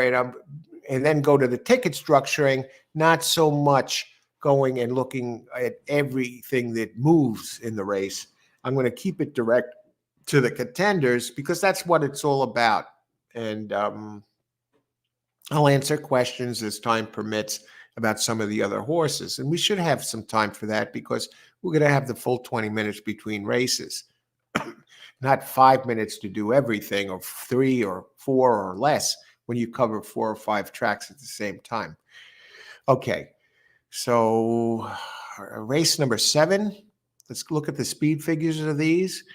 And we did know that the Chad Brown one was a 7-5 opener. I caught that, but let's look at the others. And I'll look at this one. 6. Michael Maker with 1. 2 is a Tapeta horse. Did have a good turf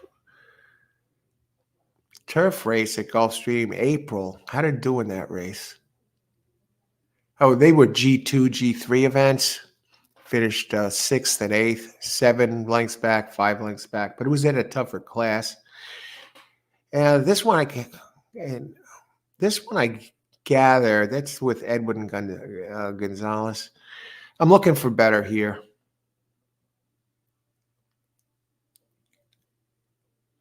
So far, the 1 is a better turf horse than the 2, and that's for Michael Maker and Luis Saez.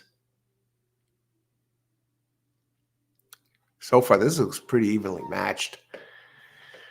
3's been running. 3 ran a fast race at Gulfstream on Tapeta. Did run on turf a couple of years back at Gulfstream, and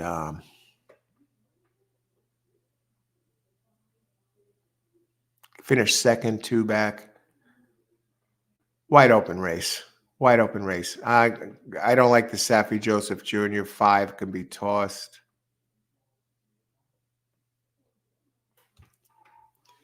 Six, it's coming in from Churchill, Graham Motion, Johnny V. I'm pretty confident that one could be. It has its moments. Last race wasn't good. No body of work at Gulfstream. Graham Motion, 14% here, 17% Johnny V. Johnny V has 4 wins out of 42 races at Gulfstream, so he's just under 10% here. 7, too slow. 8, Chad Brown. That's your single here. I mean, this is the superstar of this race. Is there anything underneath that stands out? So you got to play this one. It's been laid off for 3 months, but this one, it has layoffs before and bounces back with big numbers. Karamata from Ireland, Irod. I mean, 8. I mean, that's your single in the pick 6, Rainbow 6. I just don't see it having a chance to lose. Is there a long one underneath that has a shot?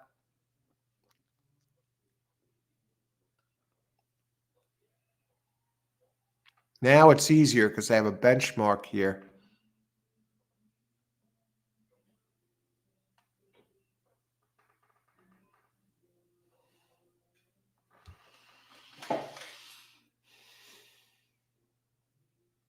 Yeah. If the number 1, it was running good this time of year last year with numbers that can compete at Gulfstream. 2 races at Gulfstream that can compete here earlier in the year. 1, I would list as a second choice by Michael Maker. That has Luis Saez up. If anyone has the numbers that can beat the 8, it's the 1. Anybody else? I'm looking to see if there's an exact to play. I said 4 had early speed. 4 has a dirt race at Monmouth fast enough to win. 4 mile 16th. Does he steal? Maybe a good one for underneath. This one showed the speed at a mile and an eighth last time, and turning back to the 16th, and the fact that it does have a couple dirt races that are on par with Brown's favorite. I'd list the 4 as the third choice.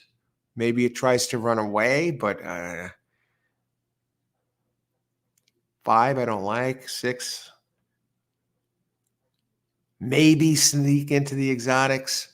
Deep, I'll put a 6 deep. How about the 7? No. I'll put 6 with a D next to it because it's at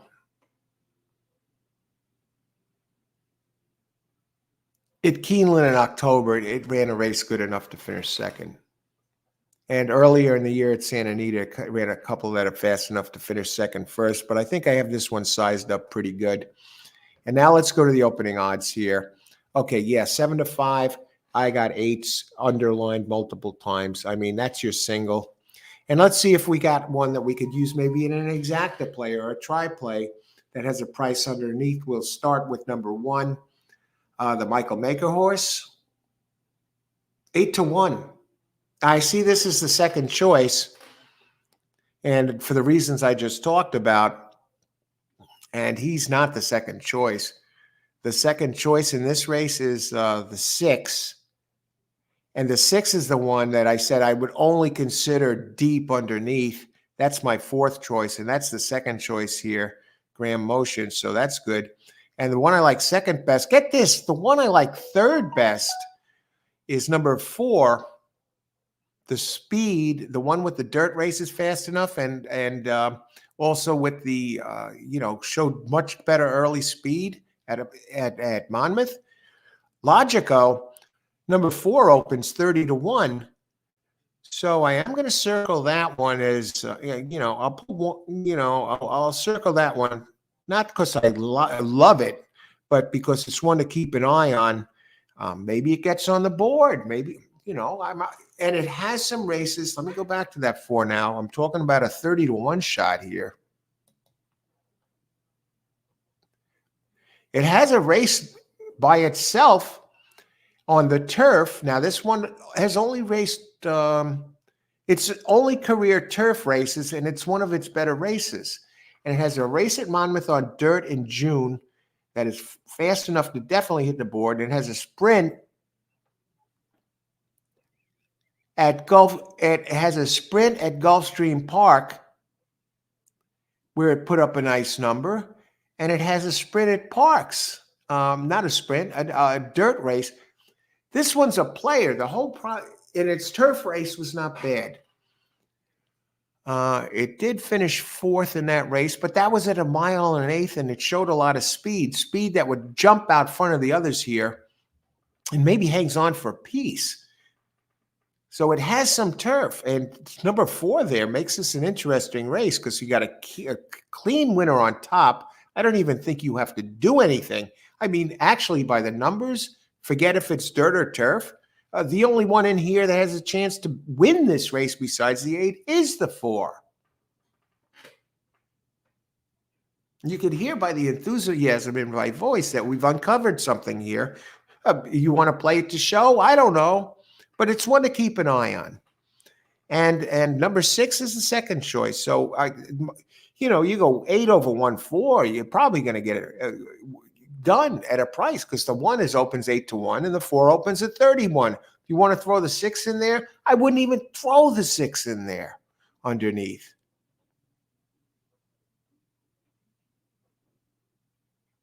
If I had a third choice to put underneath, I don't know. I'm not going to take it deeper than that. The one I'd use underneath is Eldon's Experience. So I'm going to list that one, sneak this one in there as my third choice. Clearly better than the second choice, number 6. And I'd probably put it ahead of the 4 just because it's running well at turf and it's ran well here before. I'll put 3, 4 as the co-choices. What are the odds on the 3? 6-1. 6-1 is the third choice. 5 Bluebirds also opens 6-1. I don't like it at all. Saffie Joseph Jr. has 2 entries that are 6-1, the 3 and the 5. The 3 is the one that can get it done. I mean, if you go 8/1, 3, 4, 6, you're probably going to hit the try. You're probably going to hit the try with this, and part of the try would be a 4-1. If you want to spread and spend $6 just in case this 8 something goes wrong, you could always put them second. Put 1, 3, 4. Yeah, I don't think I'd even 1, 3, 4. I don't even know if I'd go either exacta play or structure a try ticket. And keep the 8 on top and maybe do a couple of them since you can play it for 50 cents. Okay, so that's race 7. And if you're just joining us, you see my worksheet. I got 8-1-4. I can see it. I'll see if you can see it.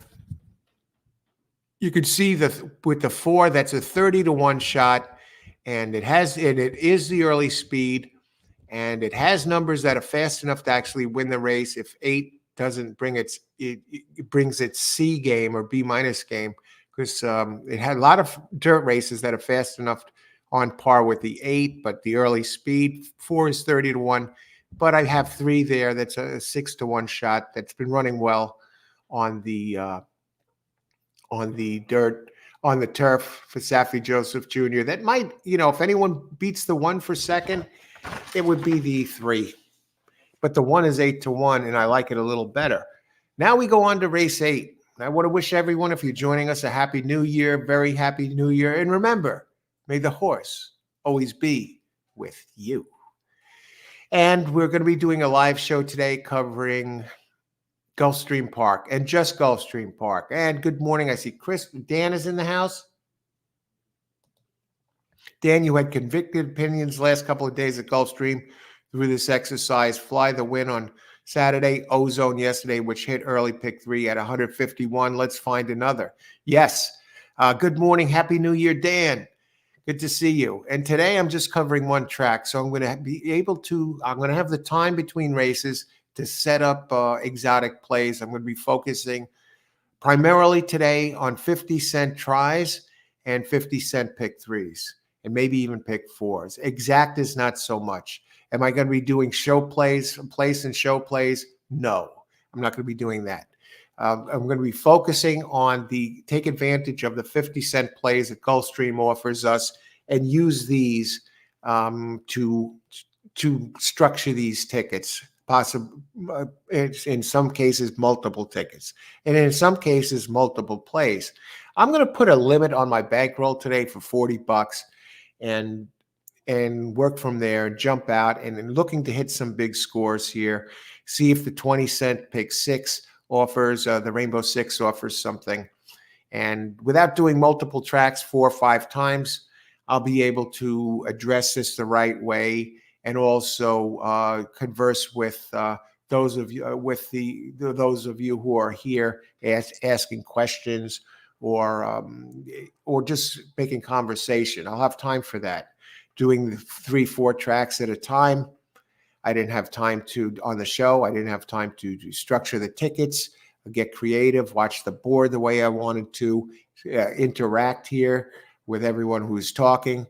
And so this is going to change really. Now you're going to see a night and day difference now that the holiday season has passed, that I'm going to be doing these shows for the most of the time, covering one track thoroughly. Hey, Christopher, good morning. Happy New Year, Christopher. Good to see you. Race 1, I like number 2. Win place in 2-3. And I like 7 best in the first race. It has the fastest race, 2 and 3. 7 has the faster number than 7 has the faster number than 2-3, but 2-3 are the early speeds who are going to knock heads. I see 2 and 3, running up front. That's the edge that the 2 and the 3 have, is that they're the early speed and inside. But as far as pure, at the end of the day, speed for covering the course, 7 is clearly faster than those two, unless one of them squirts really free and 7 doesn't have enough time. And race, what are you giving? I got 3.5 hours till showtime. Showtime, I'm about an hour and 40 something minutes from showtime here. So I guess you're in a different time zone. So let's see, hours. Okay, let's go on now. We only got 3 to go. That's what I'm going to cover here on this show, this edition of the morning show. And that's it. I'm going to just, it's about today's opening day card, go through it the first time through the card, very direct, getting my pace figures, getting my pace, and getting my, the fastest horses overall besides and including the pace. And this way I'm set to go. And then I could also see some of the scratches later. I have time to structure tickets, answer questions, talk about other stuff, instead of having 1 minute between races to do that. Yesterday, at one time again, the last couple of days, they were having 3 tracks going off within a 5-race span, and it was not good. I did the best I could with it, but as you say, I gave out some good picks in advance, but I didn't have the time. The opening pick 3, I gave out an opening pick 3 for cost $4.50. He posted it, and with the tracks, I didn't have a chance to get the thing in myself, and it wound up paying for $4.50, like $74.60. And I didn't even cash in on my own pick, but that I gave out. But let's go on. That's neither here nor there. On to race 8. And this is the second dirt race. Only out of these first 8 races now, we only have two races on dirt. All the rest are on turf and synthetic, but it's all good. I see some really good races here. Like, look at the last race, the 7th race. My third choice is a 30-1 shot. Second choice is an 8-1 shot. And Chad Brown is a single with the 8, clear single. The only one that actually has a chance to beat it realistically is the 4. And I'm serious. 4 is the pace, and he also has the numbers, the dirt numbers to do it, and he dirt numbers to do it for sure, to compete with the 8. And speed-wise, he'll be ahead of the 8. And I really don't see anyone pressing him based on his lone turf race. So let's get to the 8th race now. We'll look at the speed here. We'll start with the pace. We're going good. We got a good pace going here. That we will get this completed well before the opening race, post time. Okay, we're on. This is a stakes race, 150K stakes race on dirt. First horse, Antonio Sano, all 3 career races, and it's for 3-year-old fillies, all on Tapeta. 4 races, all on 1 on dirt, which was awful, on a good track, meaning some moisture, and 2/3 and a first, all on synthetic at a mile 70. Number 2 does have a very fast race at Monmouth on a muddy track. It's won back in September. Yeah, won by 8.5. But it's dirt races since then at Keeneland and Churchill, and nothing. It has a couple of races on turf. The one time it did run a route race at Monmouth, it ran out of gas at a mile and put up a real finished 4th, but it must have been a slow race. So nothing standing out. 2 very clean, nice running line. Running at Remington, Gulfstream, 1 at Gulfstream at 6.5 furlongs. Last 2 have been stakes. It's finished 1st and 2nd. Herman Wilinski, Edwin Gonzalez. Herman and Edwin together are 30% together with a 2.21 ROI. Can it? That's 33 races. Can it get the distance? That's the question. I'm looking for a standout here. This is very evenly matched. Oh, I wanted to get to the pace. That's right. Okay, let me get to the pace first. Okay, and then I already have a jump on the speed. Okay, race 8. Looking at dirt speeds. 2. Ruiz 3. Let's look at that 6. I was talking about Sweet Hazy.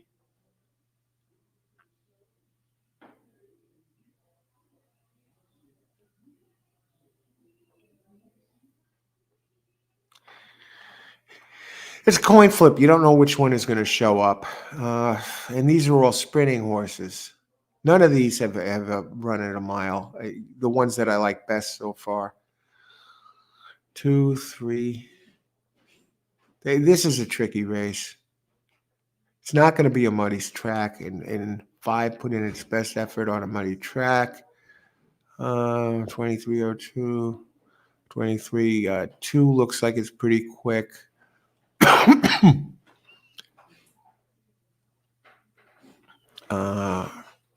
Now it's the 6.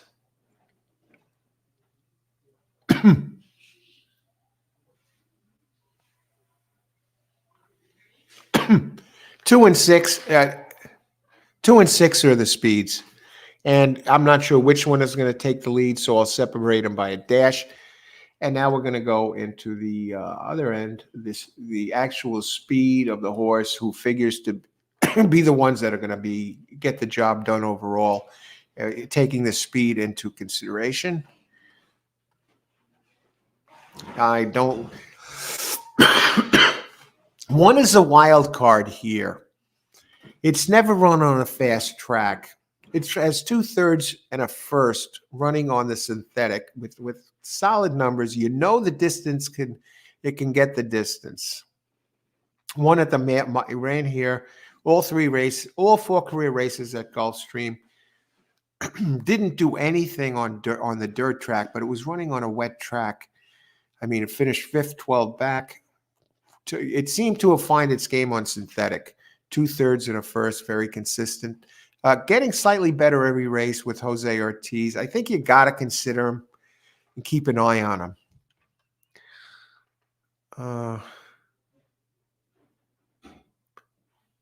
2 is going to be part of the pace. The trainer is 9% at golf, but the last couple of races haven't been good. It ran its good race, getting run down from behind at Keeneland at 6.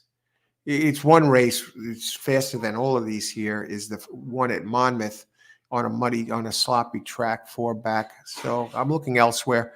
I think 3 has a very nice running line. 2 first and a second in the last 3, and it's running stakes races the last 2, and it was picking up horses going fast. Had a good closing kick. So far 3 looks good. 4 power squeeze with Ortiz. It did win at Delaware at a mile, not quite as fast as the other, but it it can get the distance, and it's coming off a win. And the trainer, Delgado, 21% here, 27% with our rod. So far 3, 4, maybe give the slight edge to the 4.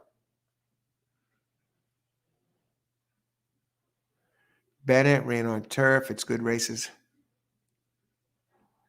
Sweet Hazy. Now that's one of the other speeds. Very tough. Queen's Martini. I think this was the one here. You rallied and cleared, won by 5 and change with a very solid number at 5.5. Even despite a bad start, I'm going to give the edge to 7 here with Saez and Danny Gargan.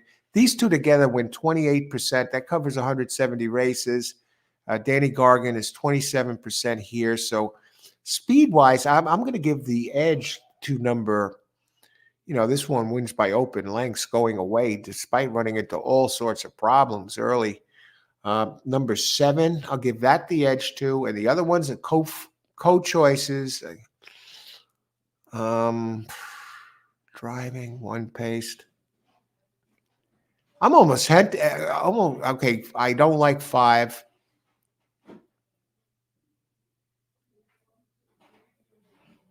Two has run very well here. Did win at Gulfstream Park before. I'm going to put 2 as a slight edge. I'm going to list them before the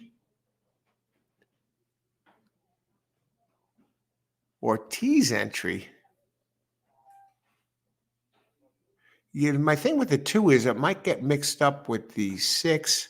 So I'm going to list Ortiz there with Delgado, code choice for second. I think the exacta comes out of 724.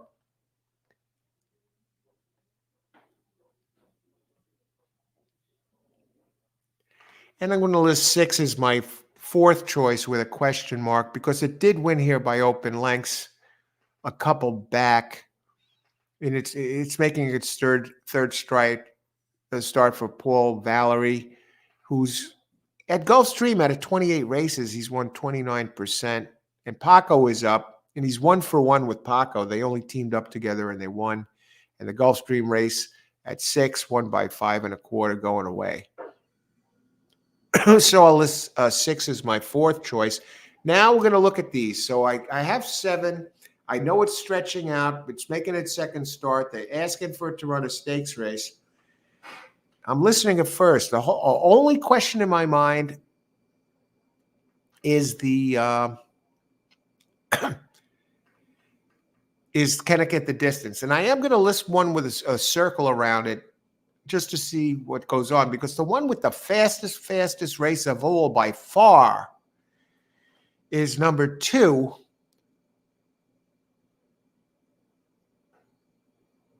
No, I didn't want 2 as my second 2-4. I wanted I wanted 3-4 as my second choice. I'm glad I'm looking back here. The one I'm going to, so 3 and 4 are co-favorites for the second choice. I'm going to list the 2 because of the race it had at Keeneland. It has the most experience. It ran on turf.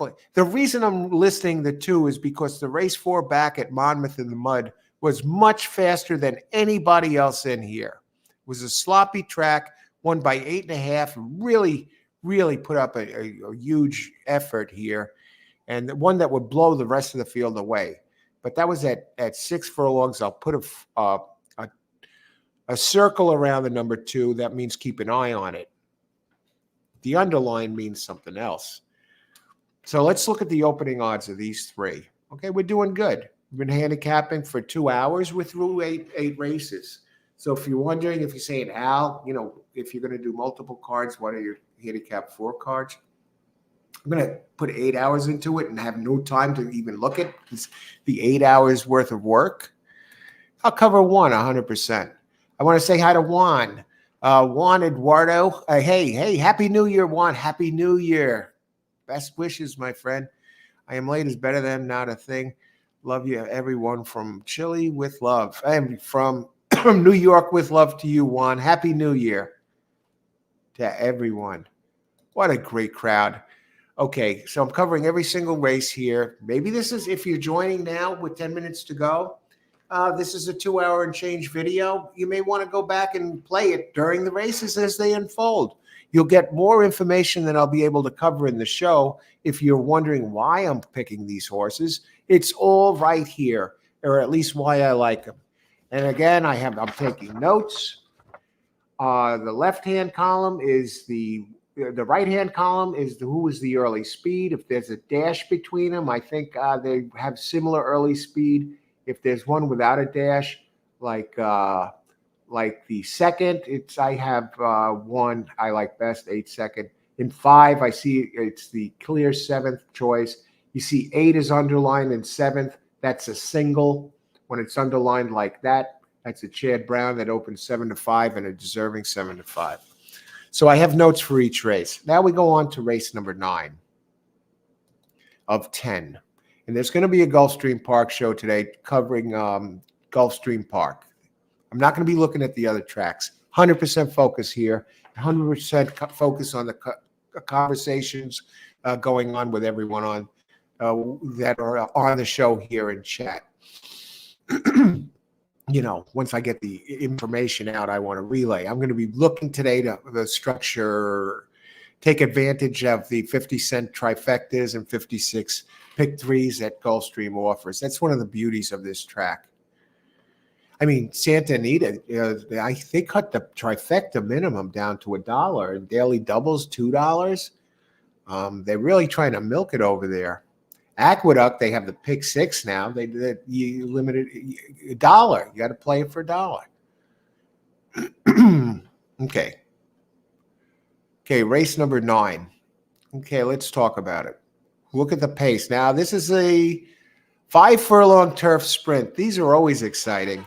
And we have a big field, 12 entries. So this will probably be one of the we'll look for early speed here. Speed is really important in this 5-furlong. You get a bad start in a race like this, and you're toast.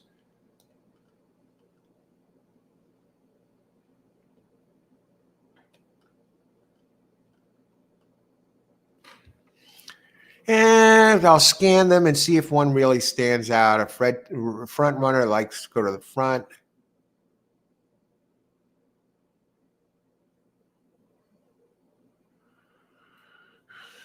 One and 2 have early speed. Now, the thing about 1 and 2 is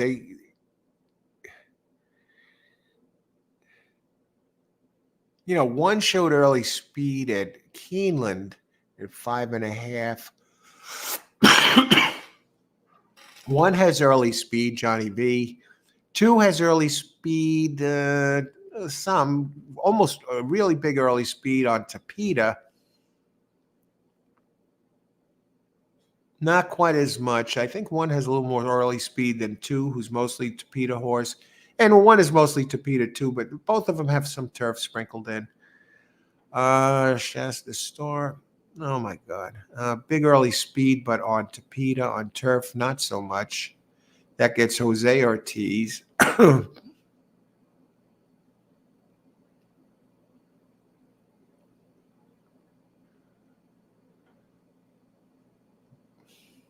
Bedtime Story has some speed. Edwin Gonzalez. Paco Lopez.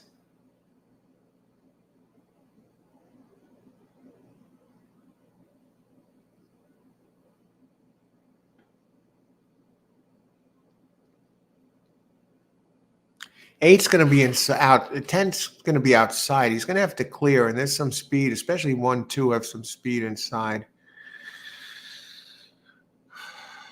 Future is now.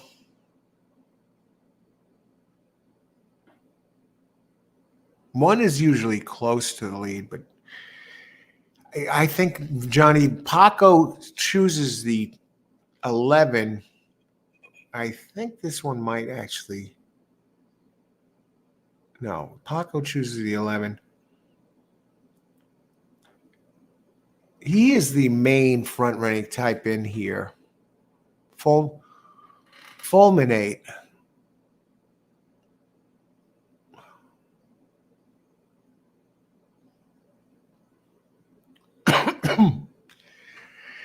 It's close. The question is the post position with this. So I'm going to say 10 with Paco has the speed and 8 second speed, but maybe the 8 goes to the lead.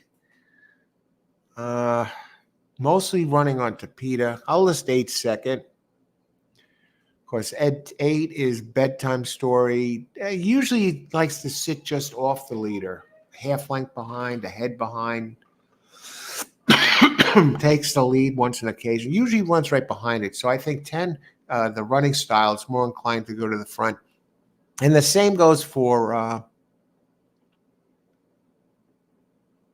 Joe Bravo. Hasn't run on the turf since April of 23.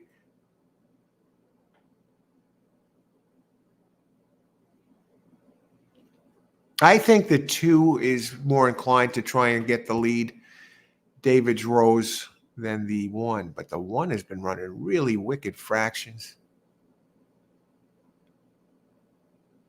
I'll put 1-2 as the 2-1 with a dash, giving a slight nod to the 2 is the third speed. And we don't know. It's kind of spread out. Seems like the bigger speeds are faster early, but they are breaking outside from post. That's not post 8. That's post 7. Okay, 8 and 7, 10 and 7 are the ones that are more inclined to go to the front or to have the bigger early speed. Now we'll go to the speed figures here and see what we got. And the trainer stuff.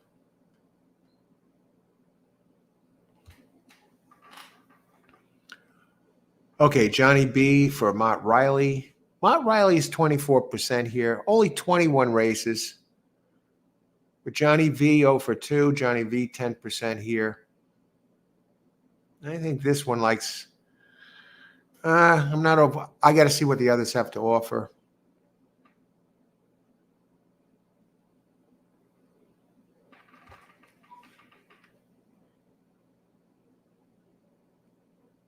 This one's been running on Tapeta. On the 2 turf races, you got to go back to March, April. Did win one of them.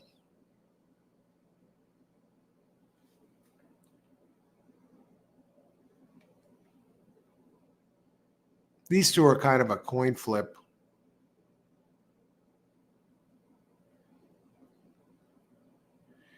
Hey, I got it. I think I give this. It had a bad race the last race. What happened? Fastest, steadied between, and no impact. I got to think we're going to see better ones than these. 3 ran a big one at 5 furlongs at Pimlico in September. Then it went to Aqueduct in a 125 stakes. And what happened? dueled and weakened. It had a really fast race, but let's look for more. Yeah, that's better than these. Number 4 with Jose Ortiz runs a lot of nice races. He has finished first, second. You go back 8 races, has 6 wins in 2 seconds. Very clean running line. I don't see any Gulfstream races. That's Colonial Downs, Laurel. There's a lot of it's running at Laurel. A very, very solid line. And the trainer, Steve Glaceris, is 14% here and 20% at 74 tries with Jose Ortiz. So far, 4 blows away the others. Doesn't have the speed of the others. 5, scan is too slow.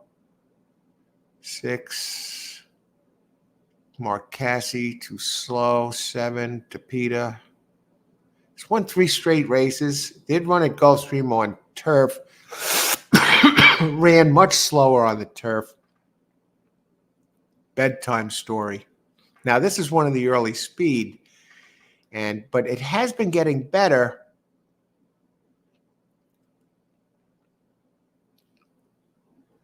And it might be a factor considering its speed,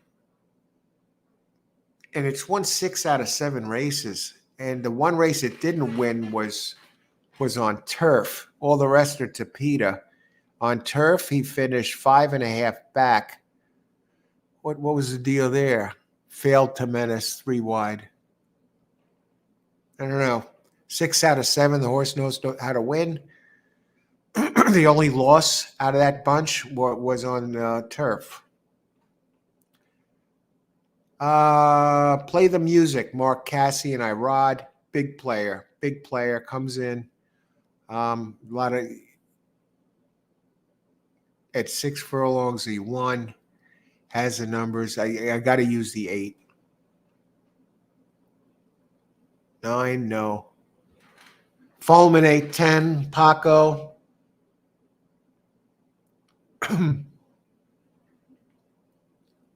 I am going to list this one as my 3rd choice because I know already who I like as a co-first choice here, and that's number 8. And the one I like best is Jose on the 4. So I'm going to list 4, 8, 10. So jockey on 4 is Jose Ortiz, and the jockey on 8 is lo and behold, the Ortiz brothers in Paco. So I like 4, 8, 10. What are the odds on 4, 8, 10? And then we'll move on to race number 10, the final race on the card. What I'm doing here, you're seeing me handicap. I'm breaking down. I go into my handicapping with a plan. I'm not going out. I'm not reaching for the stars. I'm not looking for cute angles. I'm not going between speed and look at the speed figures and then look at the numbers and then research speed and then look at the numbers. I take care of the speed, the pace first. And again, if you're just joining us, and I put together a worksheet, a scratch pad. On the right-hand side, I decipher who my main speeds are. Okay, if I have a dash between the numbers, I'm split between them. If there's no dash, I list the one I like, who I think is the fastest earliest, and then the next fastest, and then the next fastest. Like in this last case, 10, 7, 2. And then on the left-hand side, I look at the horses who I like best, combining, not only the pace figures, I have pace figures, pace ratings to go by. So I have a pace scenario, but now I also have the trainer stuff, and I have their speed figures, and I came up with 4 being the fastest, 8 being the second fastest, and I almost could put a dash between them because one of them I don't think one is running at Laurel a lot, but anyway, 4, 8, and then 10 Paco is the 3rd choice, and the 4. So then I'm able to do it. I have a plan going and take care of the pace of the race first, and then I have the pace to use when I look at this, the jockey trainer and the speed figures and what it does and what type of surface and where, what track, how far apart the races were. So I have a plan going in and handicapping. And now, even with the plan, I started at this show at 8. So what does that mean? 2.5 rate, about 2.5 hours for a card. Handicapping it for the first time, and it's been mentioned. Why, when I'm doing 3 or 4 shows, tracks on a show, why don't you do handicap all the cards first, and then all the cards first?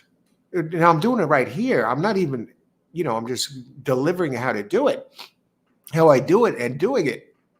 That's 10 hours. I'm going to handicap 4 cards in advance. I'd be fried before I even enter the race. And then with that 10 hours of work, I wouldn't be able to even use it because the races, they're all running, a lot of them within 5 minutes of each other. I don't have time to structure tickets. I don't have time to talk with everybody who's participating on the show. I don't have time to get the bets in. I don't have time to look at the horses. That's why I'm doing one. Coming into these races, one card. You see, I put a couple of 2.5 hours of work into the card before I do the show. So no, I'm not going to handicap three cards before the show. I'll do one, and I'll do it the right way. You'll see me structuring tickets, and we'll be going for the throat today, folks. We're going to go for the throat. I see Jeffrey is here. Good morning, Jeffrey. Happy New Year. As a newbie to horse racing, how does a horse with early speed matter and play into things? Well, when a horse, especially when it's the fastest horse in the race early, sometimes when a horse gets out front and gets the lead, they'll get brave and they'll run faster than they usually do when they get challenged. They're out there running free by themselves, so early speed helps. But now when you have other early speeds, horses that are very fast early running at the same time together, so maybe it's just one of them, or maybe there's two. What you want to look for is the one that has the fast early speed. Because if they wind up dueling with each other, 2 or 3, they could burn themselves out, and that opens the door that others that are not as fast early, but they run back. They're called pressers or early pressers, and then they benefit from the 2 burning themselves out, running as fast as they can to try and beat each other, and they fade out of the picture, and it allows for the horses that are more consistent to come up and catch the 2 that are tiring. Wondering how to understand that concept better. I hope that helps, Jeffrey. Good luck today. We're covering the races. And if you're just joining us, this might be one not just for Jeffrey, but others who are playing the card today to watch again from the beginning, where I'm covering every single race, the pace and the ones I like best to finish first, first, second, third, or the ones to win the race second. So right now I've got 9 covered. So if you watch from the beginning, you see who I like earlier. Good luck today. Yes. All right. Let's go on to race 10. Race 10, is it a dirt race? Yeah, they give us a dirt race, and there are a couple of scratches. So I want to see, before I go to that, I want to see if we got early scratches for the other races. 10 is the only one with scratches that I see so far. Race 5 has the 8 scratched. That's a 20-1 scratched.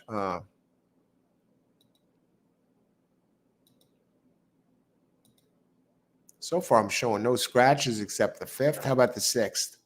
No scratches in the 6th. No scratches in the 7th. I think they are in number 8. We have the 5 scratched, so that doesn't affect us. And I could safely say it doesn't affect us because it's in that 8th race. I have my notes already. It's not part of the pace scenario, and it's not part of my speed or win factor. Number 9, we don't have any scratches. 10, we do have the 50-1 shot. We didn't look at that race yet. There was one other scratch. 5th, we have the 8 scratch. Didn't affect us. We have the 30-1. That didn't affect us. Just double check race 5. No, 8's not part of the pace or anything. I'll double check, but race 9, no scratches. How about race 10? Any scratches? We do have 2 scratches here. Number 2. Yeah, number 2 and number 5. And I didn't even look at this race yet. So that's going to save us some time because we know 2 and 5 are out of it. And this is 1 mile on a fast track. And it's another stakes. So we got 2 stakes races here at Gulfstream. Let's look at the pace.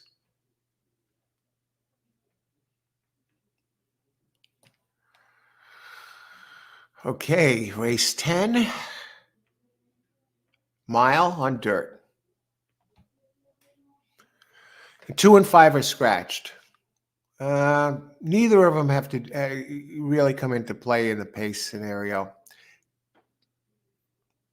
2 would have been stretching out with Paco Lopez, Boy Magic, and it's still not as fast as the other. Jose Ortiz is on the 1. Does have a experience at the distance. Ran a mile here at Gulfstream and on the dirt and finished 3rd, but only a half a length behind.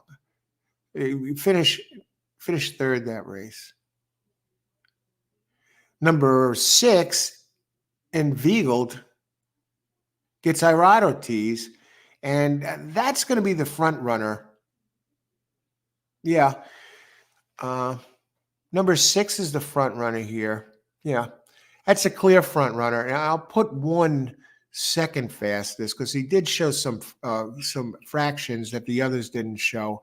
Only one with a sub 23 at 22.95 opening quarter. It was a 5.5, but you know it could turn it on if it has to. So the Ortiz brothers look like the speed, but it's going to be 6 out front on the lead, followed by maybe 1. And again, we have 2-5 scratch, so it's only a 6-horse field. And now we go to the speed figures for the race.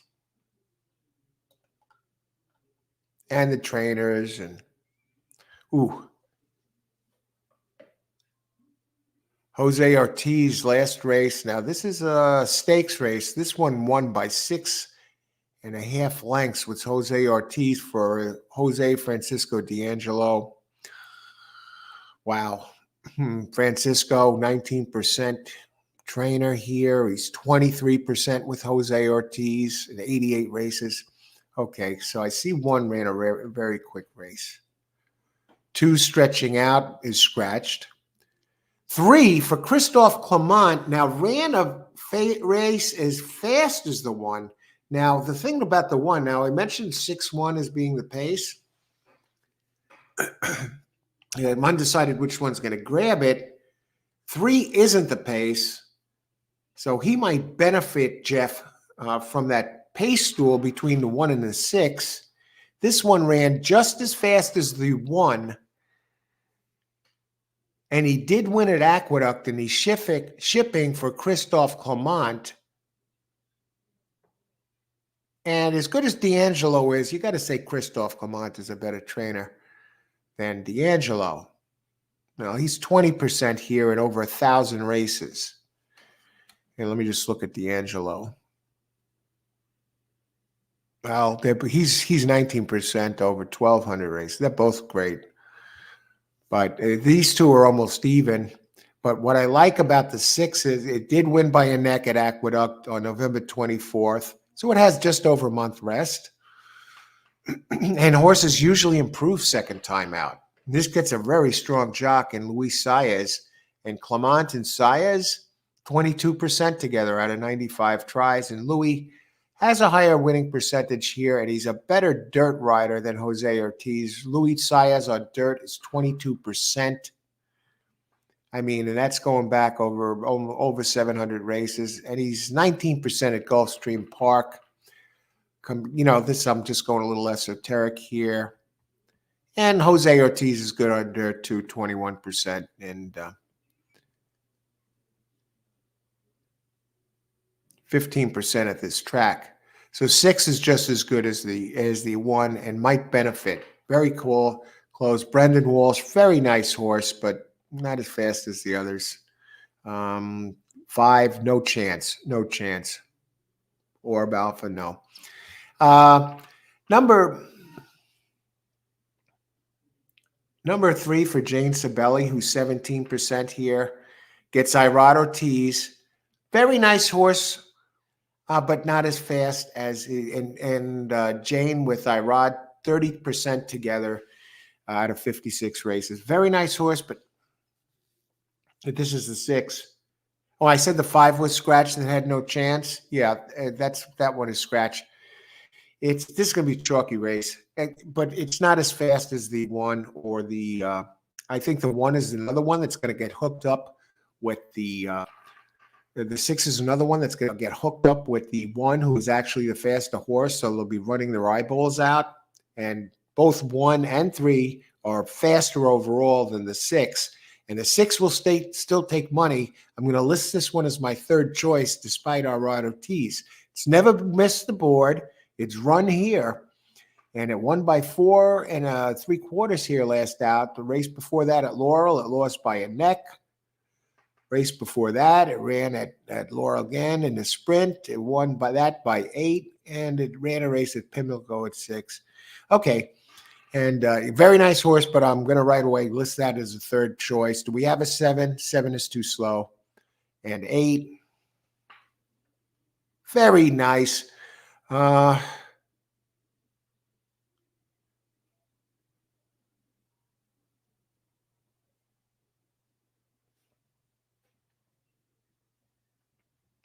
But I can't use it. Kevin Rice and Zayas, no. Very nice, but no, the other's faster.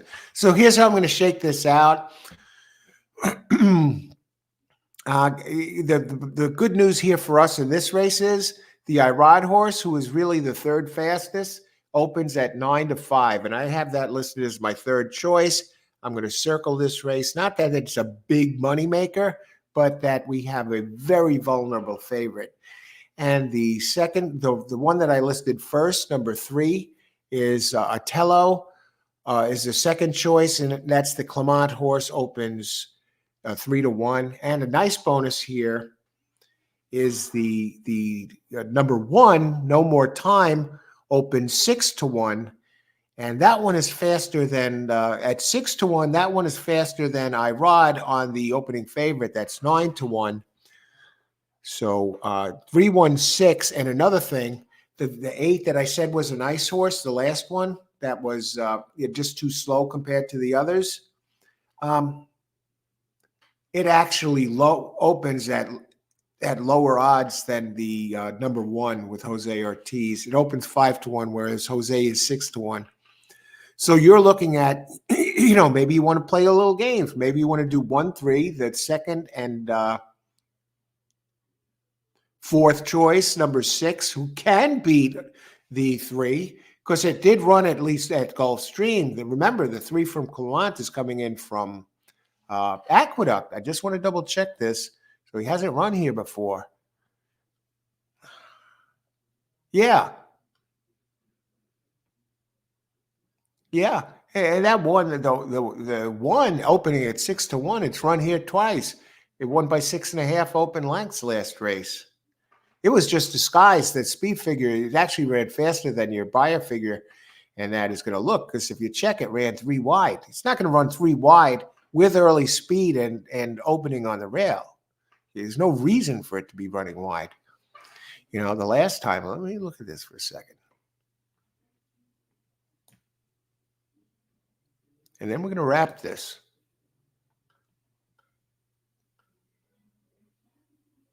Yeah, last time it broke from post position 7. Got stuck running wide. Big jockey upgrade, too, from Jaramillo to Jose Ortiz. So I like 3-1-6 in that order. Maybe, take a look at 8, okay? It opens 5-1. I'll put that as a fourth choice for those of you maybe considering supers or how you play it. And that's it. All 10 races, handicapped. First time through for Gulfstream Park, and hopefully those are the only scratches. Let's just see if there are any new scratches that they dropped on us here. The only scratches I'm showing so far for this card, the weather's supposed to be mint, is number 8 in the 5th. Hopefully nothing new comes up. And these didn't affect me. I already checked. They're not part of the pace, and they're not part of the overall speed or jockey stuff. Jockey trade. Number 5 in the 8th. In the 5th, number 8 is scratched, and in the 8th, number 5 is scratched. Okay, and in the ninth, no scratches. And in the 10th, scratch 2 and 5. 10 races in. I plan on going live at 11:45 today to cover Gulfstream Park. Anybody else? Here. Hey, I want to say good morning and happy New Year to Ben Gochia the third. Good morning, Al. Happy New Year, everyone. Good morning, Ben Gochia, and a very happy New Year to you. Thanks for joining us. What track are we playing? Okay, Gulfstream. Thanks, Christopher. Good luck. Okay, thanks. Thanks, Al. You're welcome, Ben Gochia. I hope you could join us and everyone else for today's Gulfstream New Year's Day card. Race 10, I like 4, win place. I'm not going to go there now. I just see 10 as a clear, this way.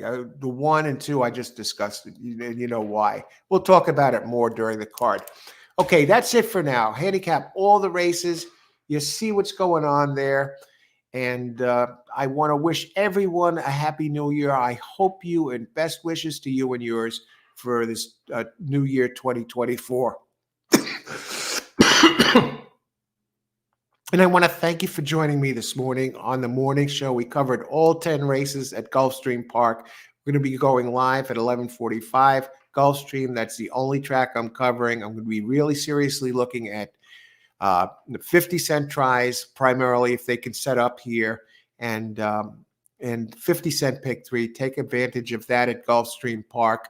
Got to be giving out show bets. If I see something really, that's not going to be what I'm going to be playing. I'm going to allow myself $40 to play with today. It's not my whole bankroll. That's what I'm starting with. I'm setting aside here, and I think that's plenty.